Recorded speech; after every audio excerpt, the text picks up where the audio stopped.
think it's race-by-race victories. You know, you go after that championship, you got to do it one at a time. You know, one championship at a time, one race at a time. Coming here to Pocono, you really feel good because the team's really on a roll. And I think it's a high that'll stay there all year because of the preparation and everything that's led up to this. Just a never-say-die attitude, total organization, and total dedication on myself and the team members. That's what we got right now. These crashes won't slow us down. It's difficult. We're chasing the toughest guy in the business right now. It's the toughest thing I've ever tried to do. A lot of guys are going for the championship, but this guy's going to get it.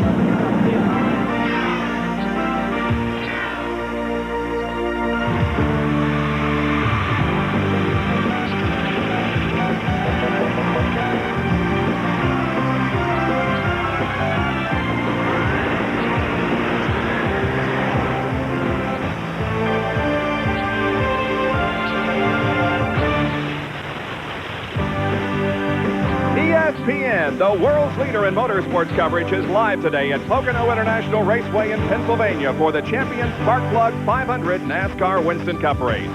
In all the times we've been coming here, I can't think of a nicer day weather-wise. The temperature will peak today in the upper 70s under sunny skies. Hi, everyone. I'm Bob Jenkins, and welcome to Pocono, the 13th race of the 1993 NASCAR Winston Cup season. And the point standings show us that Dale Earnhardt has a 209-point advantage on Rusty Wallace. Dale Jarrett is only 14 behind Rusty. Davey Allison 22 behind Jarrett, and Jeff Bodine is 5th in the point standings. Now, Dale Earnhardt has certainly returned to the form that has brought him 5 NASCAR Winston Cup championships, but yet he has not dominated so far this season as he has in the past. As a matter of fact, Dale Jarrett has the best average finishing position in the past 5 events. And how about Rusty Wallace? Despite the fact that he has either crashed or not finished in the last 4 NASCAR races, he is still very much in the championship hunt. For more on that, let's go to Dr. Jerry Punch on pit road. Thank you, Bob, and hello, everyone. You know, after Rusty Wallace won 4 of the first 8 starts in 1993, he appeared to be on a roll, no pun intended, headed to Talladega. But take a look at Rusty's rough road since. At Talladega, he finished 6th, upside down and backwards. And the last 3 races, of course, Sears Point, Charlotte, and Dover, have been DNFs. He did not finish. Now Rusty starts in 10th spot today in his Pontiac, and Rusty, after the last few weeks, it has to get frustrating. It gets pretty frustrating, but the good part about it is the car's fast. It's been really running good. We had a transmission problem in California and the big wreck we had last week at Dover, but the car's tough. It's back. This is the same car I won the 3 in a row with back a month or so ago, and the team's pumped up. We're excited. I think we can win today. This is your racetrack, too. You always run well at Pocono. It's a good racetrack for me. I mean, we'll see how the race starts out. If the car's pushing or loose, obviously we'll be making adjustments throughout the day. But the last lap, that's the one that counts. Best of luck to you. Thank you. Rusty Wallace starts from 10th starting position. He finds himself 209 points behind a man who has been almost unconscious and tough to beat. Right, Ned? Jerry, the way Dale Earnhardt has been running recently, it's going to be hard for Rusty or anyone else to gain any points on him. He's leading the most laps in every race, at least the last 4 races, getting all those bonus points, getting laps down, and still coming back and has won the last 2 races. Benny, that man is hard to beat. Just to back up what you're saying, Dale Jarrett for the last 5 races has had an average finish of 4.8. Dale Earnhardt has had an average finish of 6.8. So you think 5 races, Dale Jarrett's picked up 10 points a race, 50 points? Wrong. He's lost 3 points to Dale Earnhardt because Earnhardt has led laps and got all the bonus points available. I'm telling you, this guy is on a tear. He really is, and he'll be tough to beat here today. And, Benny, those bonus points have never been more important than they are now in NASCAR Winston Cup racing. Let's go back to the pits and John Kernan, who is standing by with the guy who is in 3rd place in the Winston Cup points. Well, guys, remember back at Bristol, Dale Jarrett involved in an accident with a lap car. He told us there that his points championship hopes were probably over, but they fought back and found the consistency to get back in the title chase. Dale, now that you found the consistency to run up front with good finishes, now I guess it's time to focus on how to get those bonus points. Yeah, that's a big part of it, most definitely. Earnhardt has gained some bonus points on us by leading those laps, leading the most laps, and that's probably the difference in us being 3rd and maybe in 2nd right now. So we'll keep doing the things that we're doing. It's going pretty well. We just have to keep focusing on that and hopefully a victory soon. Last week you finished 2nd after starting 29th. Today you start 21st. should make it a little easier, huh? At least I can see the front now. We've been qualifying back pretty far here lately. Doesn't seem to matter. Jimmy and the crew works awfully hard on the car before the race and during the race to get me up towards the front. And if we can keep doing that, we'll be okay. Dale Jarrett starting 21st today. Bob looking for another victory. And Dale Jarrett will be challenged by Dale Earnhardt, Rusty Wallace, and the others this afternoon here at Pocono International Raceway in Northeast Pennsylvania in the Champion Sparkplug 500. ESPN Speed World coverage is being brought to you by Champion Sparkplugs. No matter what you drive, Champion has quality from the start. By Valvoline, people who know use Valvoline. And by Allied Signals, Fram filters. You can pay a little now or a lot later. Back at Pocono International Raceway, I cannot remember a nicer day weather-wise, and I can't remember a larger crowd that is gathered here for a race. Let's take a look at the Busch track description. Pocono International Raceway first hosted the stock cars in '74 at the 2.5-mile tri-oval. The pole speed 162.8, the time 55.277 seconds. They'll go 200 laps, and they'll pit anywhere between lap 35 and 38, maybe a little bit less on the first one. Pocono International Raceway, sort of a unique configuration. Turn number 1, banked at 14 degrees. You go on to the Long Pond Straightaway, which is 3,055 feet in length, leading to the most treacherous corner on the circuit, the tunnel turn. It's banked at 8 degrees. Another short straightaway, it's called the North Straight, 1,780 feet in length, leading to turn number 3, which is the flattest, only 6 degrees of banking. And then onto the very long front straightaway, which is 3,740 feet in length. Almost 3/4 of a mile down that front straightaway. That's why the drivers are shifting about halfway down the front straightaway, shifting into overdrive and back into direct drive or fourth gear going in turn 1. Part of the sun-baked crowd that is getting set for 200 laps of competition here. The engines have been fired, and now the field begins to pull away onto the track surface. Well, let's take a look now at the starting lineup for the Champion Sparkplug 500. The pole sitter, his third of the year, his third here at Pocono and 14th of his career, Ken Schrader in the Kodiak Chevrolet, car number 25. Outside that front row will be Mark Martin from Batesville, Arkansas in the Valvoline Ford, car number 6. The third starting position goes to the McDonald's Ford, driven by Hut Strickland, car number 27. The fourth starting spot, top rookie from Pittsboro, Indiana, Jeff Gordon, car number 24, the DuPont Chevrolet. Fifth starting spot is Dale Earnhardt from Kannapolis, North Carolina, the GM Goodwrench Chevrolet, car number 3. Starting sixth, car number 26, Brett Bodine, the Quaker State Ford. Brett is from Chemung, New York. Seventh starting spot goes to Davey Allison in the Texaco Haviland Ford, car number 28.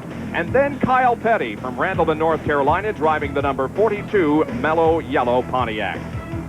In row number 5 will be Jimmy Spencer and Rusty Wallace. Sixth row has Lake Speed and Ricky Rudd still looking to lead a lap this year. Rick Mast and Jeff Bodine make up row number 7. The 8th row, Ted Musgrave and Bill Elliott still looking to lead the first lap of 93. Row number 9, Ernie Irvin and Jimmy Hensley. The 10th row, Bobby Hillen and Wally Dallenbach. We can see the cars are coming off the tunnel corner, going into the short chute, the north straightaway, as Bob called it. And there's Trevor Boyce. Haven't seen Trevor around for quite a while. He's starting 40th today. Yeah, he'll be driving the James Hilton car. We continue with the starting grid. Morgan Shepherd and Harry Gant start in row 13. Michael Waltrip and Phil Parsons make up row number 14. Greg Saxon, Terry Labonte, Kenny Wallace, and Sterling Marlin in the 16th row. Back to row 17, there's Dave Marcus, who led last week. Darrell Waltrip, Dick Trickle, and Jimmy Horton in row number 18. The 19th row has Jimmy Means and Kerry Teague. There's Trevor Boy, starting car number 48 inside row number 20. And Graham Taylor is the 40th starter in the grid. There is Jeff Gordon, the top rookie contender. And the points battle as we go into this 13th race has him on top, but not by very much. Bobby Labonte has 127 points, and Kenny Wallace only a point behind in third. And let me say that the rookie battle this year does have a sponsor. Max Race Cars is sponsoring the rookie battle this year. And they'll go at least one more lap before getting the green. It's always interesting to see the maneuvering pole position as they come down the long front straightaway. Here is the Race Fans Unlimited in-car camera. That's in the number 8 car, the Raybestos Ford, being driven by Sterling Marlin. Starting in 32nd position. There's Bobby Hillin. Good look at him as he gets ready to go from 19th starting position. We see him moving the wheel back and forth, trying to scrub all the debris off the tires so he'll be able to grip when he gets down in turn 1. And here's the Phillips 66 Trop Harding Bojangles Ford, being driven by Derek Cope, and he will be going from 24th position. You see this little air hose right here. That hose blows air directly on Derek Cope, trying to cool him off a little bit. Field moving into the tunnel turn now and on to the north straightaway. Let's go to Jerry Punch with an update on Ricky Rudd. And he was the last car to make it onto the starting grid this morning, the Tide Chevrolet, starting in 12th spot. They had an engine problem on Friday, another problem with an engine yesterday afternoon late. They changed the engine this morning. Gary Dehart and the crew working feverishly. In fact, Ricky Rudd involved with trying to get the engine put in the car. Ricky helped push the car back into the starting spot. He was somewhat out of breath. He just wiped his brow off, climbed in, and said, let's go race. But they made it on the starting grid, but not without a lot of effort from folks in that Tide crew. And the same situation with Rusty Wallace. He also had an engine problem yesterday in the final practice. They changed that, and they are ready to go. The crowd rises to its feet as the Pace truck is off of the racetrack, and we are set to go 200 laps, 500 miles at Pocono International. Doesn't take Earnhardt long, does it? Boy, what a pretty sight. These cars stand out 4 or 5 wide going into turn 1, but look how quickly they'll get down into 2 wide, at least going into that turn.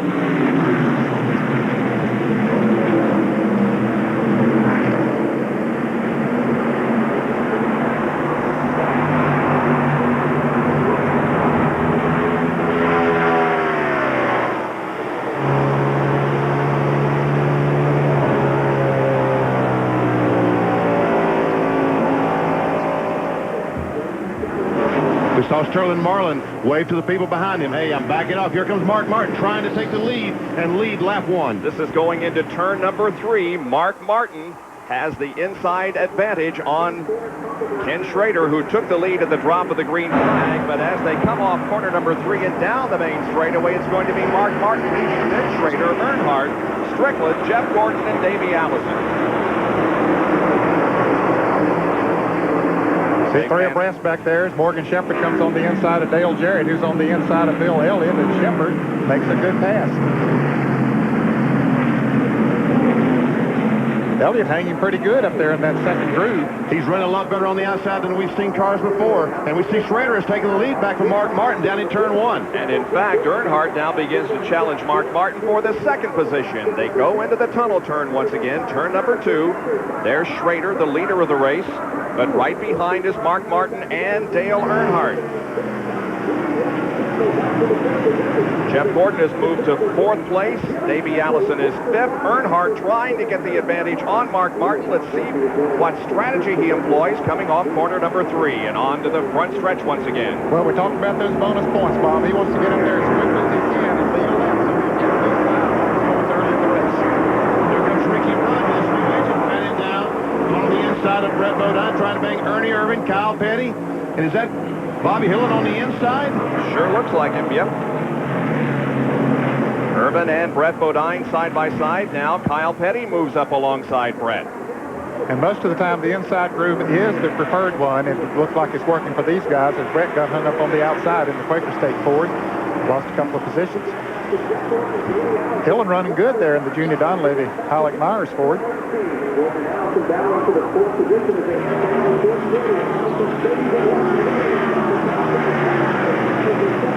This goes into the 3rd corner. Bank 6 degrees. Here's Earnhardt on the outside. Now, don't tell me he's going to try it on the outside, but he is.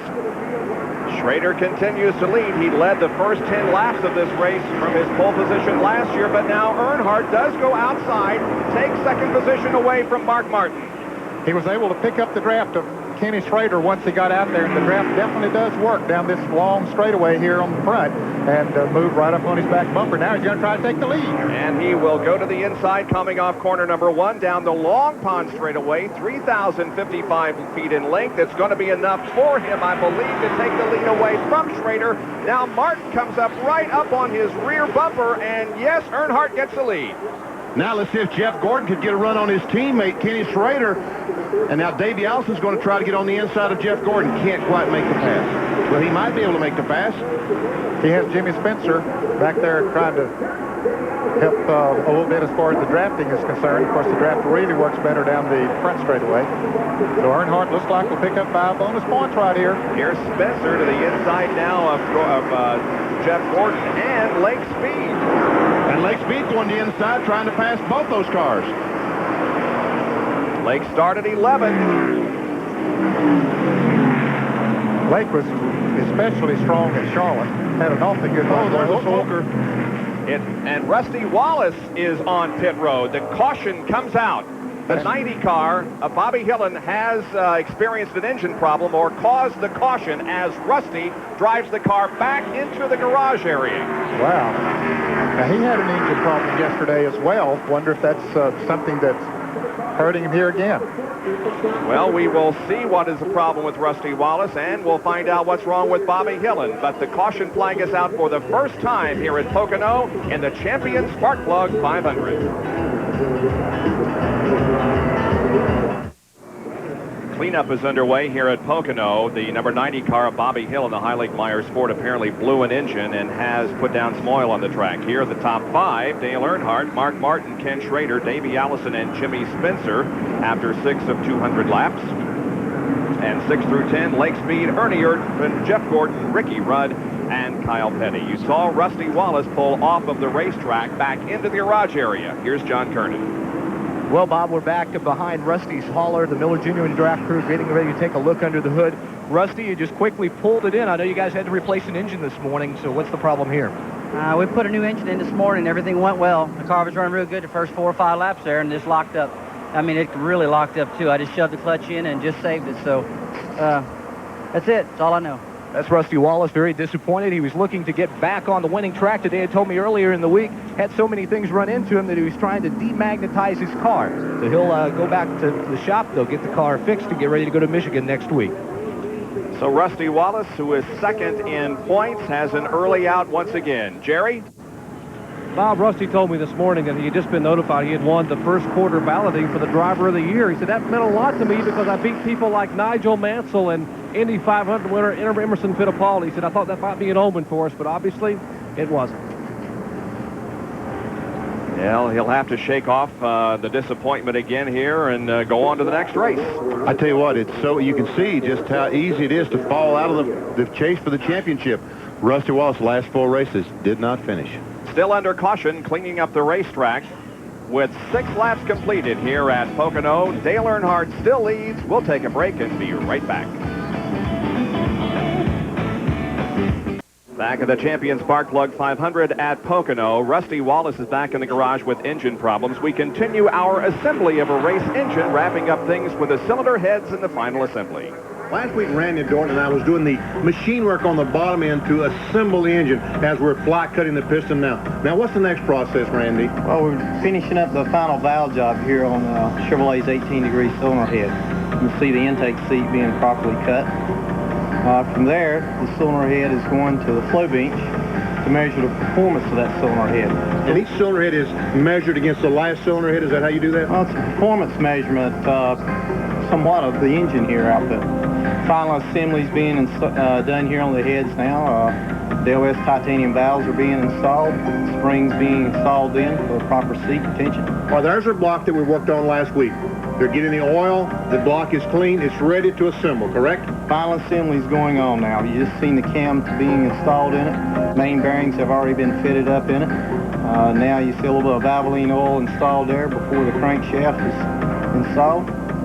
Main caps are now being put in place, being torqued up to a proper spec. Checking for infloat on the thrust. Now we're rolling the engine over here and kind of doing a final wipe of the cylinders themselves for... We're getting the engine ready to put the pistons and connecting rods in, right? Right. They've already been assembled. The rods on the pistons. The rings are installed now, and the compressor's on there, and he's sliding number 1 piston in. He locks that down around the crankshaft. Installing the cap now and followed up by the remaining 7.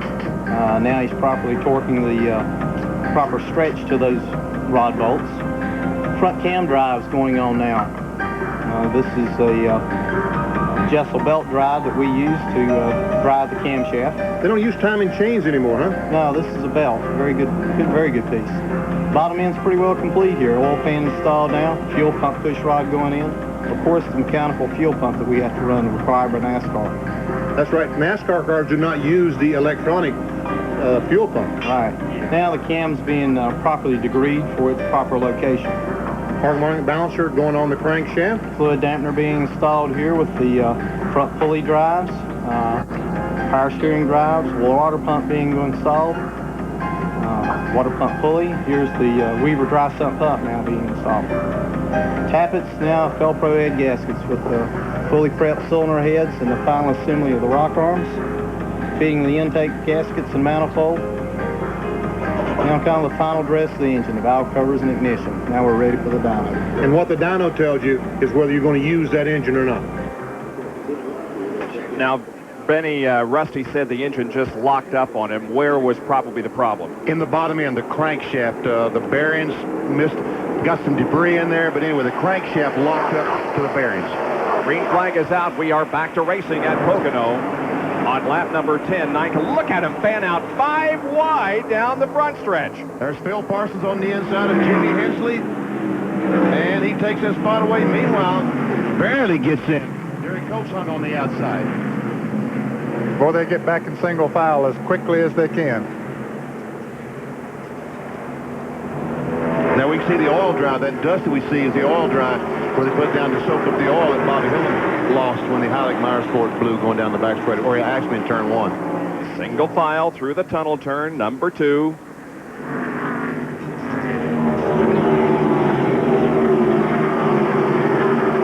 Well, we had a report that Dale Jarrett might have a slight miss in the engine of the Interstate battery Chevrolet. Oh, and a spin. Jeff Gordon is spinning and hitting the wall hard up on near turn number 3. And caution is out once again. Gordon keeps the car on the high side of the racetrack. Looks like everyone else will get by down on the inside. Too bad for the rookie. Had a great run going again here today. Good qualifying, starting in 4th position. Jeff Gordon crashing here on lap number 10, and here's a replay of what happened. It was just as he approached turn number 3.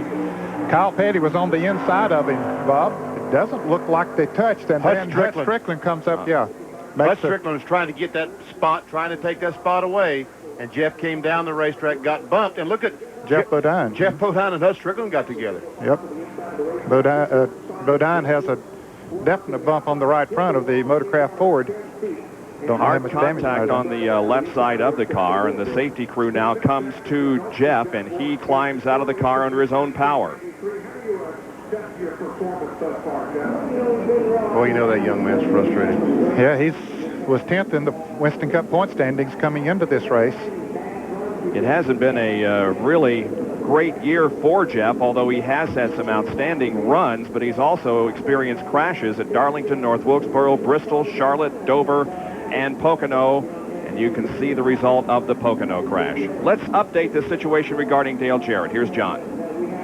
Well, it's not really a miss. I talked to Jimmy Maycar just a few minutes ago. He says it's a hesitation as the car comes off of turn number 3. They think a float in the carburetor might be sticking. Jimmy says he doesn't think it's going to be a serious problem right now. They're just going to have to wait and see. Meanwhile, Hutch Strickland with a great qualifying run is headed down pit road, and his crew will be ready to go to work. On Hut, is there some damage on the left front nose. Also in the left rear, you can see it mostly looks like sheet metal damage, and they're going to have to pull it off of that left front tire because it looked like it had been rubbing on that tire. They'll get that away. Certainly will affect the aerodynamics somewhat. That's very important here with the speeds that they reach on the front straightaway. Mike Hill will bump up the spoiler on the rear of the car. They had been running about 65 degrees of spoiler. Let's go down pit road to Brett Bodine's pit with Dr. Jerry Punch.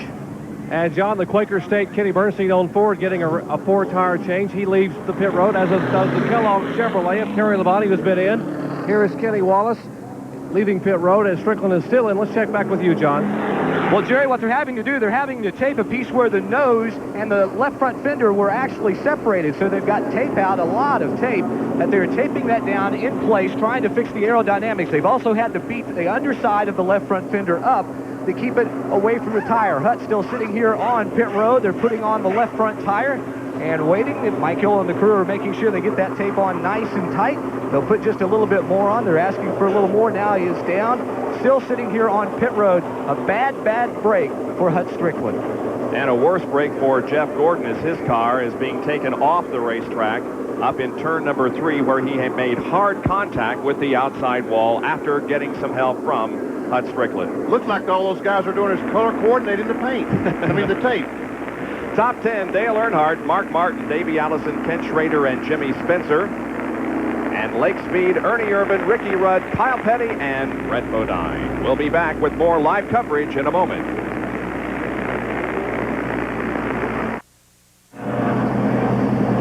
Pocono International Raceway in the Champion Spark Plug 500 here on ESPN. Jeff Bodine was running 11th. He is in the pits. And Brett Bodine is still on pit road.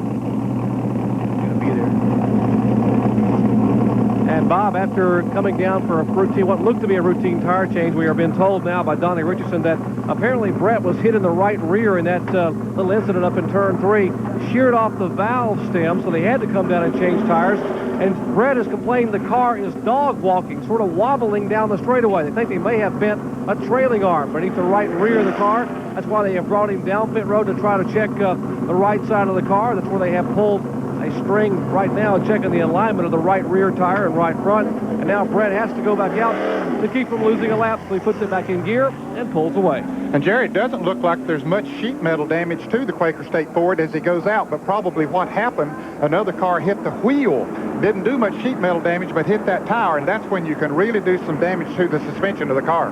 That is exactly what happened, Ned. The contact was totally on the wheel and tire. That's why it sheared off the valve stem. It didn't even hurt the car, and the crew was trying to figure out when he came down pit road. He said, I got hit in the right rear. They didn't see any damage, but it was actually on the wheel itself that pushed the rear end and possibly bent the trailing arm. They're going to try to bring Brett back in one more time in a moment before the green comes back out and look once again. Meanwhile, Jeff Gordon's car is on a flatbed. Car damaged too badly to even put on a hook. Here is John Curtin with an update on Jeff. Well, the crew is awaiting the arrival of the car. They don't really have any idea just how badly damaged it is. And just to indicate that, look at this trailer that they have pulled out. It's got just about everything you could use to rebuild a race car.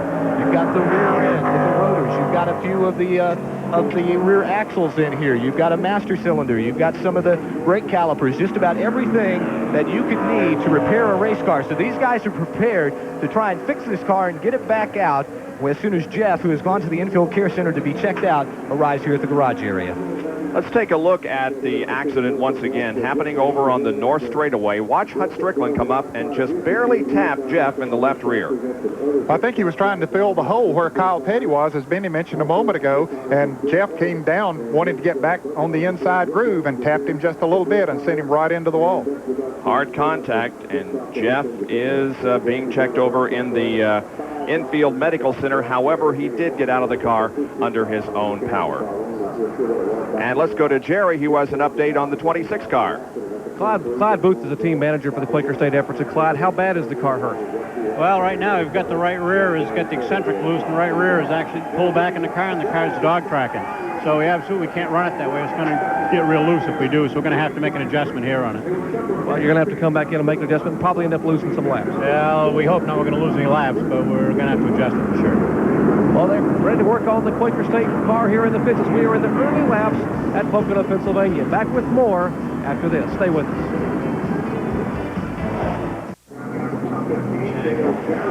Brett Bodine remains on pit road. Now the car begins to move away. However, the field is coming out of turn number 3 and about to take the green flag for a restart. Brett is going to get out before losing a lap, but probably will, depending upon how fast the field takes the green flag. Here it is. We're back to racing on lap 16.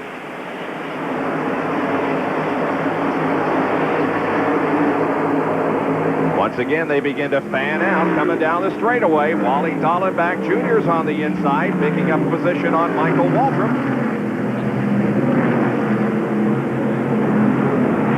Drivers who have made impressive moves here in the first 15 laps of this race. Morgan Shepherd started 25th, is now 10th. Dale Jarrett started 21st, is 11th. And Phil Parsons started 28th, is now 12th, as Mark Martin closes in on the leader, Dale Earnhardt. Dale Earnhardt started, what, about 6th and is leading the race. Yeah, started 5th. Didn't take him long to pick off those 4 in front of him. Davey Allison there on the left of your screen. He's in 3rd position, going over the area of the racetrack on which his terrible accident occurred here last July in the 2nd race in Pocono.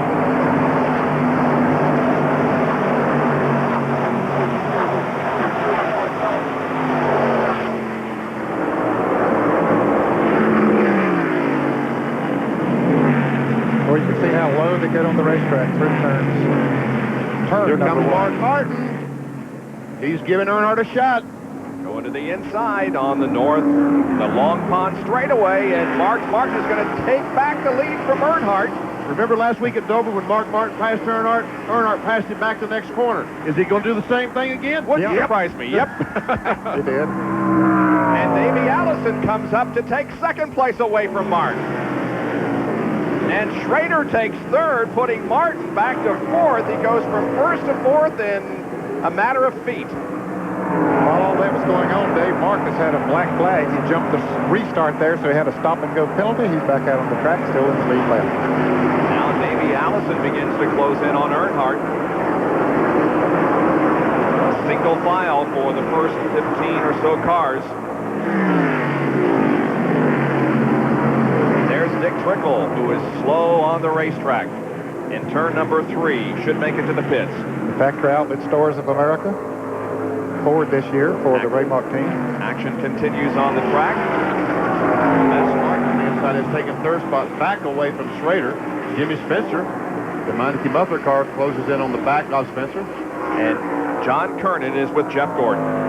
Well, they have just brought the car back here. The rear end is pushed over there. Got a lot of work to do. Jeff has come from the infield care center. And Jeff, you're okay? Oh, yeah, I'm fine.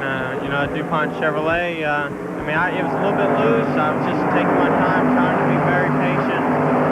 You know, you can easily get pushed back here. And I don't know what happened. All I know is they told me I was clear. I went down to go in the corner, and last car I saw behind me was a 27. I guess he got into me. You know, I'm so mad right now because I can't even get into a race more than 20 laps without getting in a wreck. So, you know, we're just trying to be patient and run up front, and having problems doing it right now. But I mean, the guys are doing a good job. Cars are running great. Just got to stay on the tracks. Jeff Gordon very disappointed today, but he is okay.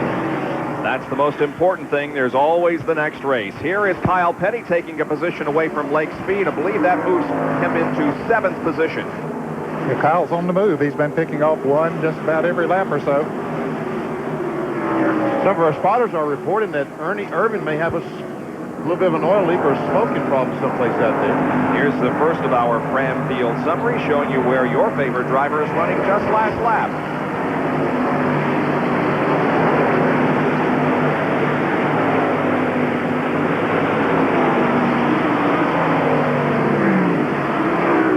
There's a 4-car going in the corner. I looked as he went down the front straightaway, and it looks like I did see some smoke coming out of the left side of Ernie Irvin's car.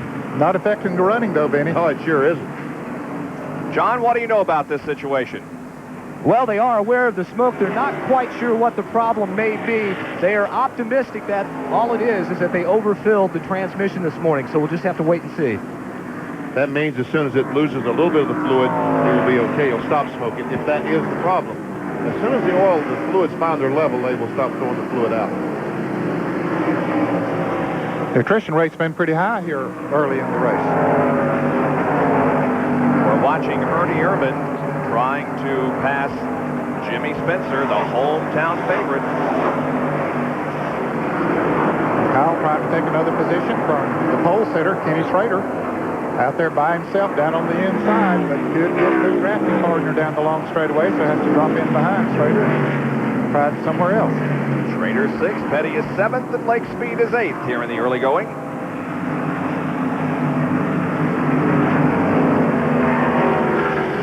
Lake Speed, of course, running a limited schedule this year, but he has turned in a fine qualifying performance here this weekend, qualifying for 11th starting position, and he has moved up now to 8th. I started to mention there a moment ago that he had a great run at Charlotte, was running third and came in and snapped the drive shaft or the rear gearing or something where the drive shaft goes into the rear gearing as they try to move around Schrader, and that cost him a finish at Charlotte. Kyle Petty to the inside of Schrader in turn 3. Now Lake Speed shoots inside and tries to pass Kenny. He's trying to get on the inside of Schrader, trying. Did he? Yes. Looks like he did. Yeah, Charlotte, Ned was talking about what a great run he had, and he lost. Got in the corner, got a little bit out of shape. Now Schrader's going to try to take that spot back, and Morgan Shepherd's probably going to make it 3 abreast. Meanwhile, up front, it's still Dale Earnhardt, Davey Allison, and Mark Martin. Davey Allison has no wins here at Pocono in 12 starts. His best finish was a 3rd. And, of course, Dale Earnhardt has won here at Pocono. Never this race, but the July race as Mark Martin takes 2nd from Davey. Davey didn't resist him too much. He saw that Mark got his nose up under him. He just let him go right on the end of that turn, take over the position.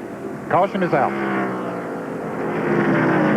Looks like it could be for Terry Labonte, who has brought his Kellogg's car down to the inside of the racetrack and going very slowly. I see some smoke over the tunnel corner, so I assume that he lost an engine or some problem over the tunnel corner. 3rd caution of the race in the first 23 laps. And I think we'll see pit stops coming up this time by the front runners. Now, about half of the field pitted on the last caution or on the last 2 cautions, but we can see he's spun. He's made contact with the outside retaining wall Labonte has in the Kellogg's car. He's put some damage on the right side of that car. Sure has. He brings it to a halt in his pit area. The crew is in no particular hurry to service it, so something is wrong with the car, and they go under the hood. Yeah, they're not looking at the wreck part of it. They're looking under the hood, so apparently something went wrong with the engine.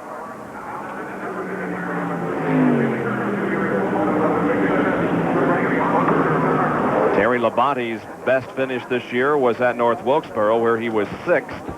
The field is slowed under caution. There's the pace truck on the left of your screen. Not a pace car here at Pocono, but a pace truck. And as you speculated, guys, pit stops are being made as those on the lead lap come in, including Earnhardt, Martin, Allison, Spencer, Irvin, Petty, Speed, Schrader, and others. Let's go to John Kernan. Dale Earnhardt pulls the Goodrich Chevrolet in, stops right on his mark. It'll be a 4-tire change. They will not make any chassis adjustment. Earnhardt has said that the car is running great. You could tell earlier in this weekend that they were going to have a good weekend because Dale was smiling all the time. The team very, very relaxed. They're very, very confident. It will be 4 sticker tires. Left side's now going on. Mark Martin on the top of your screen now. Dale Earnhardt still down. Left side's off for Mark Martin. Earnhardt is down and away. Martin is still in, pitting down toward turn 1. Davey Allison is headed out down pit road. Mark Martin is down and out with a 4-tire change as everybody else heads down pit road. Mark Martin winning the race over Dale Earnhardt. Scramble for position out of the pits. Looks like Davey won the battle out. I noticed that Ted Musgrave got out quickly, but he probably only took 2 tires now. Yeah, I think that was the case. He only took on 2 tires. Let's see if Labonte hit the wall here. I guarantee he hit the wall. Yeah, look at him way up high. Yeah, he's up there rubbing the outside retaining wall as he goes in the corner. And John Kernan has an update. Well, the problem with the Kellogg's Cornflake Chevrolet is that the gas pedal has been sticking all the way down on the floor mat. Ned Benny, as both of you as former drivers can tell our viewers, that's something you don't need to happen here at this racetrack. Might be okay at Daytona or Talladega, but not here. Well, we can see, you understand why now that it's not very good, because you hit the wall when that happened. Good crowd on hand here enjoying NASCAR Winston Cup racing at Pocono International Raceway. And we're glad that you could join us for our live coverage on this Sunday afternoon of the Champion Spark Plug 500. 23 laps have been completed. We'll be right back.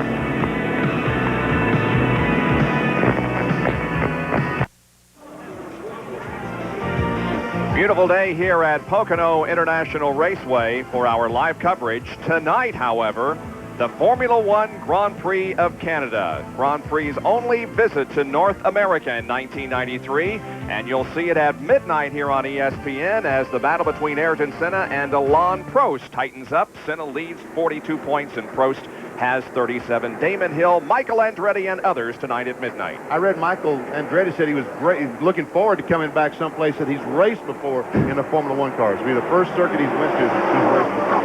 Green flag comes out. We are back to racing. And up front is Trevor Boyes. How about that? Yeah, James Hilton's car, the Rumpel Furniture car. Brady gets passed by Ted Musgrave. Musgrave, I think, only took on 2 tires. Michael Waltrip apparently did. He had a very good pit stop as well.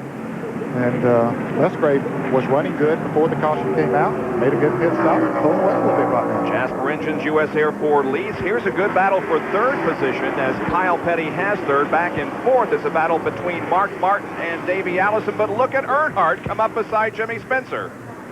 Well, Spencer opened the door, went in there just a little bit high, and Earnhardt took advantage of it, moved right down on the inside.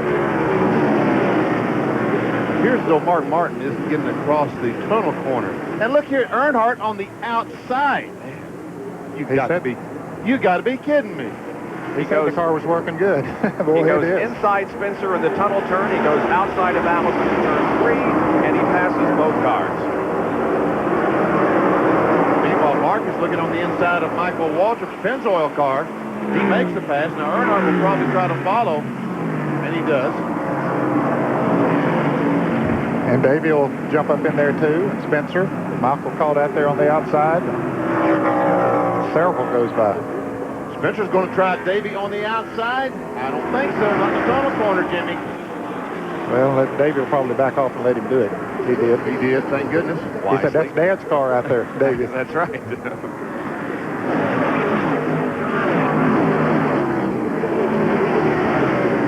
Schrader going, you're looking inside at least of Allison. This is Sterling Marlin's car. That is Dale Jarrett just ahead.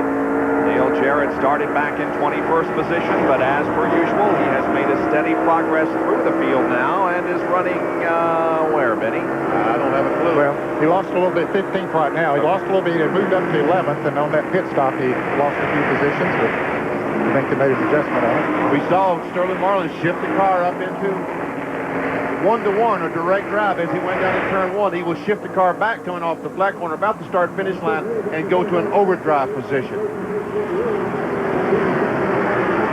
Back up front, it is Kyle Petty and Mark Martin. This is for the lead. Off the tunnel corner. From the north straightaway. No challenge for the position that time by Mark Martin. Meanwhile, it is Earnhardt who is sneaking up on this duo. There he is in third place. Now about right there, they'll shift into overdrive. And run all the way, the rest of the way down the straightaway when you get to turn 1 back into direct drive. Davey Allison tried to get on the inside of Ted Musgrave. He didn't quite make it. But Musgrave thought he was there, so he went the corner a little bit high and gave Allison the run on the inside. We probably need to talk about why they shift as we look at the serial on Kyle Petty, who started 8th and now was in first, but he's now second. Because down this short straightaway, we told the people at the start of the show, the long con straightaway is what, 2,700 feet? 3,000. 3,000. The front straightaway is 3,700. So you turn so many more RPMs down the front straightaway. You see Derek Cole. He is in 1-to-1 in direct drive right now as he comes off the flat straightaway, turn 3 down the front straightaway toward the 3,720 feet. He's coming to the start-finish line, and pretty soon he'll drop the thing back in overdrive. So he doesn't turn too many RPMs down the front straightaway. About 200 or 300 RPM is what the overdrive is doing for him. There's such a variance in the RPMs here on this racetrack, and that's why they do that. When Mark Martin passed Kyle Petty, it was our 8th lead change in the first 28 laps, and we've had 7 different leaders, and now Earnhardt is second, driving Kyle back to third. And Jimmy Spencer is turning in a beautiful performance here for the hometown crew gang. I tell you what, I was over in Burbank, Pennsylvania Thursday night at Jimmy Spencer Day, and they filled the hall about 300. Oh, man, Phil, back out of there, buddy. Yeah, they started in there 3 wide, and you can't do it through that turn. It's tough enough for them to go 2 wide through that turn. Dale Jarrett is right in the middle of things, as is Sterling Marlin. We'll watch from Sterling's vantage point in the Race Fans Unlimited in-car camera. I don't know who's inside who. Hard to tell. Jarrett was trying to go on the inside of Gant, but couldn't make the pass. Phil Parsons up there making the pass. Phil having a good run here today in the Manheim auction car. Phil said this is the first time he's been here in 4 years, Dave. Looks like he's got people on the inside of him right now. Harry Gantz went by, Dale Jarrett's went by. And Jarrett's trying to get on the inside of Gant. Backed off a little bit, let Harry have the inside. Marlin, meanwhile, goes inside of Ted Musgrave. Ted led the race for a while, but now has slipped back. Marlin making the pass on Musgrave. Boy, he gets up on that outside. And I think the fact that he only took on 2 tires, if any, is beginning to show up here, Bob. Yep.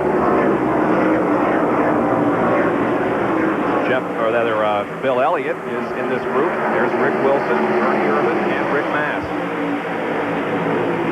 And there's still smoke coming out of that 4 car, Benny. Yes, they made a pit stop. They raised the hood. They looked around the car. John Kernan, what in the world did they find? Benny, believe it or not, they didn't find anything. In fact, when the car left pit road, it was dry. Its pit stall was dry. There was no oil anywhere. They jacked it up, looked underneath, looked at the rear end to see if that's where the problem was. No, there was no fluid anywhere underneath the hood or in the car. Tony Glover says he doesn't know what the problem is. Well, it's pretty obvious, though. There's smoke coming from that car. We can look back on it from the Bojangles machine. But again, it is not affecting the running part of the car. Just a little bit of a leak somewhere, I guess. Look out the rear window. There it goes. You can see Ernie's car as he comes off the corner. He got in some ripples. That's why the car was going up and down on the left side so violently. And look at Ernie Irvin. Started 17th, and he moved to 7th and then 5th, but now he's back in 19th position. He made a late pit stop while we were checking to see if they could find that leak, and that put him back in the pack. He's working his way back up, but it's a tough grind here. And we hear the NASCAR is going to black flag him. Basically, his day is any kind of chance of winning this thing.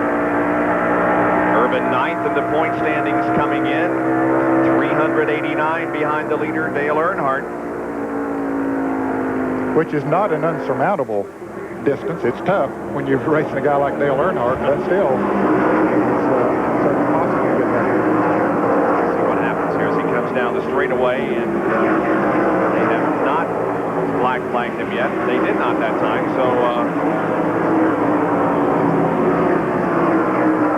NASCAR has requested that Ernie come in, and since he did not that time, I would say that if he does it next time, he would then get the black flag. Some of the crew have run to the truck. They're running to the truck to get a part to try to fix the car. I think they have an idea of what's wrong. So they went to the truck, they've gone to the truck to get the part, and he will, as soon as they get the part, he will come in, they'll replace it. Ernie has had 5 DNFs during the season, with 3 top 5s in the last 4 races. He won Talladega, was 2nd at Sonoma, 5th at Charlotte, and 32nd at Dover.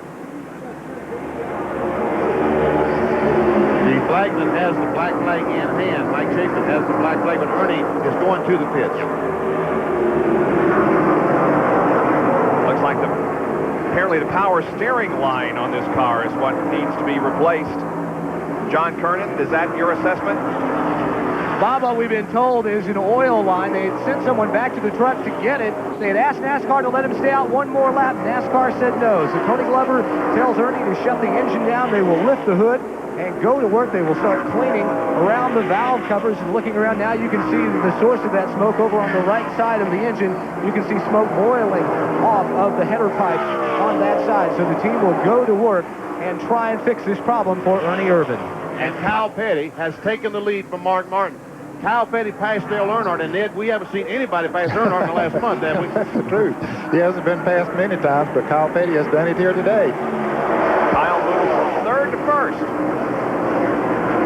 And leaves Mark Martin and Earnhardt and Spencer and Allison in his wake. Now Earnhardt looks to the inside of Mark Martin and takes second away. Martin goes up the racetrack, so Jimmy Spencer going to follow, take over the third spot. Here comes Davey Allison. While they've got Martin on the outside, they might as well make the most of it. Then you just can't get traction when you get up there, and you got to sort of soft pedal the accelerator, and as a result, they go by around the inside. And John Kernan now has a report on Dale Earnhardt. Dale Earnhardt has been complaining that his car is just a little bit tight off of turn 1 and turn number 3. But Richard Childress and the crew, Andy Petrie, told him not to worry about it. They put on 4 sticker tires 11 laps ago. Pretty soon, with the fuel will be used up, the car won't weigh nearly as much. The tires will get a little bit slicker, and he will be okay. Kyle Petty leads over Dale Earnhardt, Jimmy Spencer, Davey Allison, and Mark Martin with 36 laps completed here at Pocono. This area of the country, the Pocono Mountains, is the honeymoon capital of the world and the island of love. At Mount Pocono, Pennsylvania, just down the road from the Speedway, has, look at this, a champagne glass bathtub and a heart-shaped bed and a heart-shaped hot tub. Paradise Dream, one of the Caesars resorts here in northeastern Pennsylvania. What a way to spend your honeymoon, huh, Benny? Or your 25th wedding anniversary. You and Pam just celebrated your 25th. Did you come up here to this a little early? No. We were in the heart-shaped bathtub. We were back home in Indiana last weekend for our 25th, but thank you anyway for the mention. Kyle Petty is checking out, isn't he? He's gone. He said that Jimmy Spencer has passed Dale Earnhardt to take over that second spot. There's Kyle Petty. Here's Kyle lapping 29 cars. Terry Tigg has a sign on that car saying good luck and hello to Frog Fagan. And Frog, we want to say hello to you and wish you the best, buddy. We understand that he has an illness now that doesn't look good for him. First and second running by themselves back here in third. That's the closest battle on the racetrack between Earnhardt and Allison, with Schrader, Martin not too far behind. Is that Jimmy Hensley? That is Jimmy Hensley. He's got a great run going today. Yep, he's 7th. Jeff Bodine drove his car Saturday morning. His number 7 car. That's the car we're seeing right there. Jeff Bodine, I think everyone realizes, bought this team, the Kowicki team, and will race the car next year. He drove the car because Jimmy Hensley went to his daughter's graduation, high school graduation. They wanted the car shook down, and that's Jeff Bodine, the guy who's going to drive it next year. That makes sense. Here's the driver's snapshot on Hensley. Started 18th, currently 7th.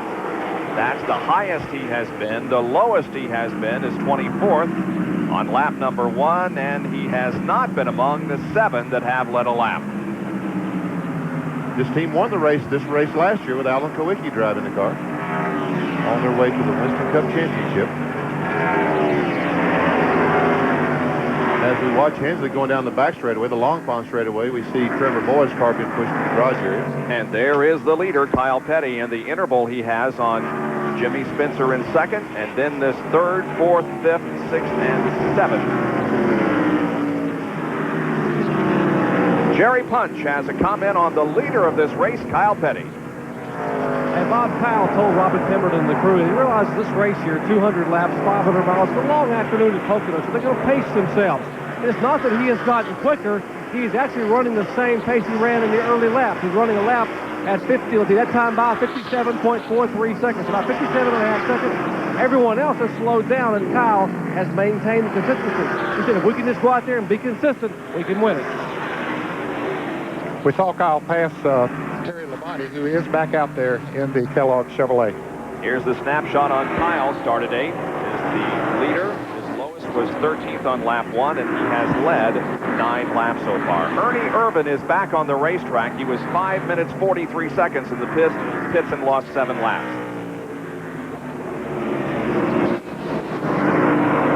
Kyle's car is running so well. Car is really handling, sticking right down on the inside. Looks like, again, the best battle on the racetrack is back here for third. Allison to the inside of Earnhardt. Either that set of tires they put on Earnhardt's car is not working as good as earlier, or maybe the track has changed a little bit. Here's Schrader trying to pass both of them. And he does it. Maybe anyway. Maybe at least, yeah.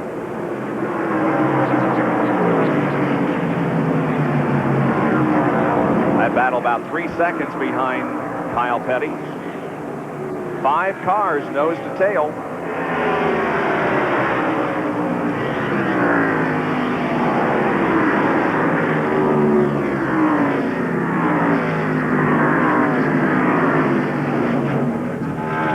That is third, fourth, fifth, sixth, and seventh. Now Schrader looks inside of Earnhardt again, going into the third turn. Only 3 turns on this course. Earnhardt's way up high. He gave Schrader the bottom of the racetrack and was able to make pretty good time on the top side, but they've got a line of cars on the inside trying to draft by Earnhardt. Looks like Schrader's going to make it, and where they're going to fall in down there, I have no idea. Well, we're soon going to find out. Schrader has taken the spot away from Dale.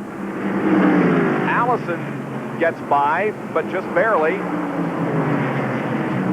But Earnhardt is strong up there on that outside line. Well, he's as strong as you can expect to be up there. It's still not the preferred group. Here's Jimmy Hensley trying to make a move on the inside. He said, no, this is not the time to do it. They say he's losing positions by being up there on the outside, so that's not the place to be. But if the car is not working down on the inside, you try to pick the place on the racetrack where it will work. Earnhardt is back to 6th. Jerry, are we hearing about some possible problems on Davey Allison's car? Bob, no, actually not his car. Davey has radioed and told Larry McReynolds and crew that he has a windshield full of oil. He said, I cannot see anything. He said, it's hard to see out here. You know, in the turns, what's less than 170 miles an hour on the straightaway. He's going to follow Kenny Schrader for a while. He was going to follow Kenny Schrader for a while, but I guess he changed his mind as they headed for turn 1. He goes inside of Kenny and makes the pass.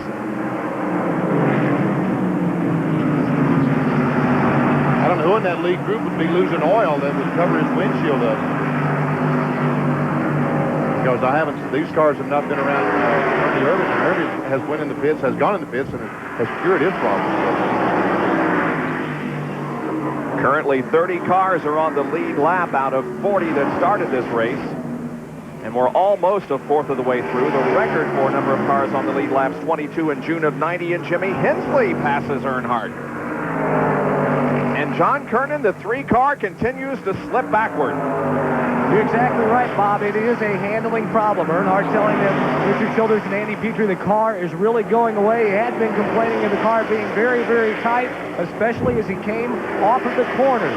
They're about 10 to 12 laps away from their next scheduled pit stops, so Dale will just have to hold on. They'll come in and take on 4 new Goodyear Eagles and also make a chassis adjustment. That coming up in about 10 to 12 laps.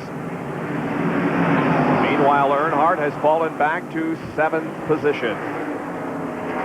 Now ahead of him are Jimmy Hensley and Mark Martin, Schrader, and Allison. Allison started 7th, was 3rd, 2nd, 5th, and now runs in 3rd position.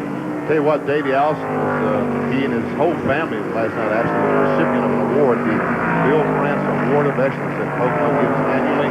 Last night they gave it to the Allison family, and I tell you what, it was a very special moment last night. It really was a very moving time and a very deserved award. Kyle Petty leads, followed by Jimmy Spencer, then Allison, Schrader, and the others. We'll be back with more live coverage from Pocono International Raceway.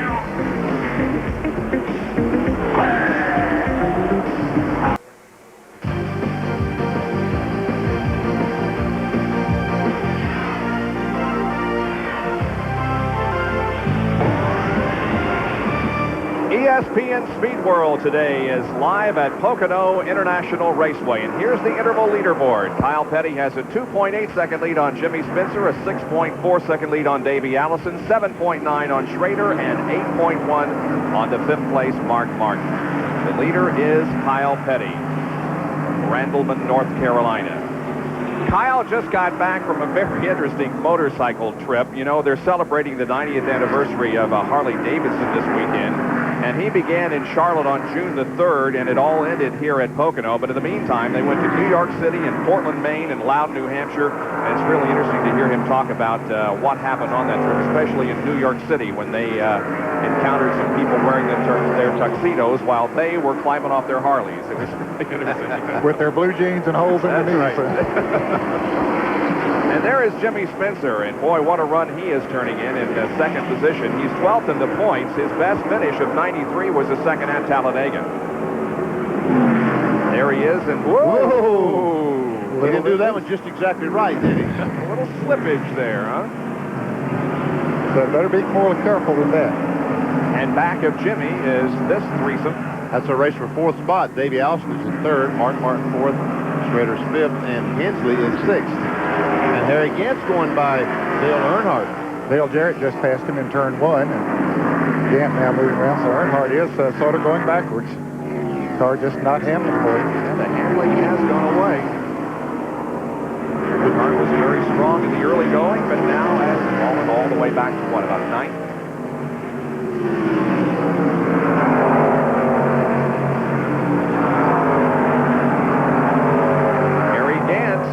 Started 26th, fell to 27th, but at that point on lap 10, he began a progression toward the front and is now in the 8th position at the end of 49 laps. Boy, a lot of speculation as to what Harry Gant is going to do next year. Some say that this is his final year. He's going to retire. I don't believe that. I don't either.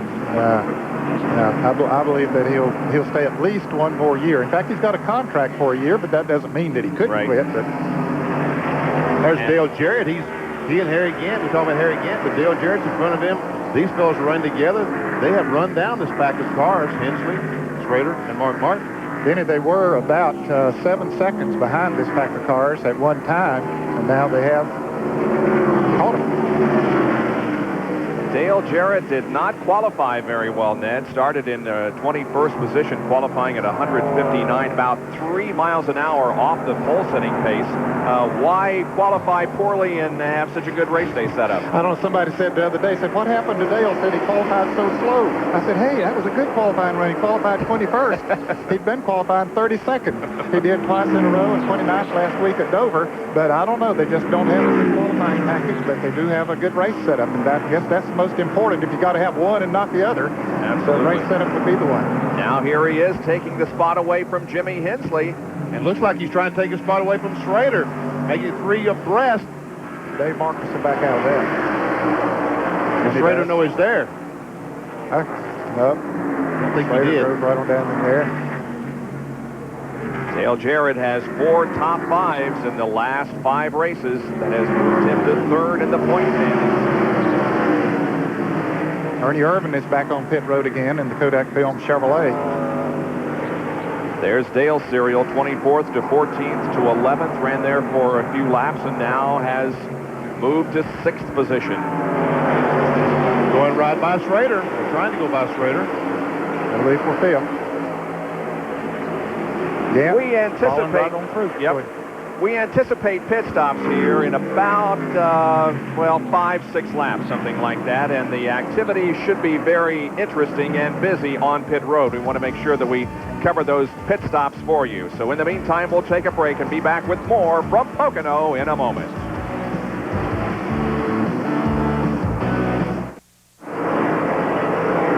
Kyle Petty leads after 54 laps. Jimmy Spencer is second, followed by Davey Allison, Mark Martin, and Dale Jarrett. And just as we were throwing that up, Dale Jarrett passed Mark Martin, and so moved Dale up to 4th. 6 through 10, Gant, Schrader, Hensley, Marlin, and Dale Earnhardt.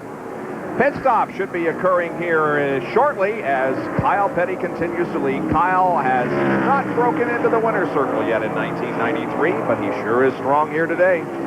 Tell you what, this is a racetrack that you certainly do not want to run out of fuel. Because if you run out of fuel about right there, you're not going to make it back to the pit. You literally cannot coast the 2.5 miles back to the pit. You'll stop somewhere on the course. Here is Davey Allison in 3rd. Here's another Fram Field summary for you. We can see that Dale Jarrett has passed Mark Martin in that 4th spot. And so Harry Gant has passed Mark Martin as well. Harry has moved into 5th. Darrell Waltrip running in 15th. Ted Musgrave was one of our 7 leaders. He's back to 17th.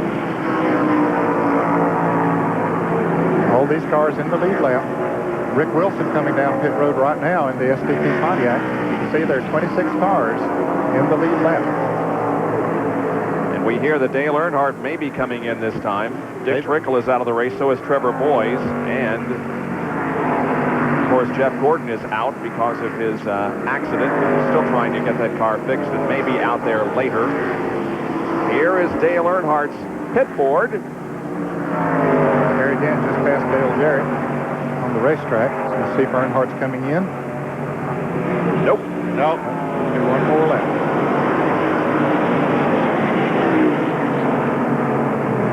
It probably would be wise for Earnhardt to pit now because you can see that he's lost the drafting partners. He would probably be losing ground to the team in front of him, so now would be a perfect time to pit. He's about 17 seconds behind the leader, Petty. Rick Mast is in. Bill Elliott is in. Ted Musgrave are all in for pit stops.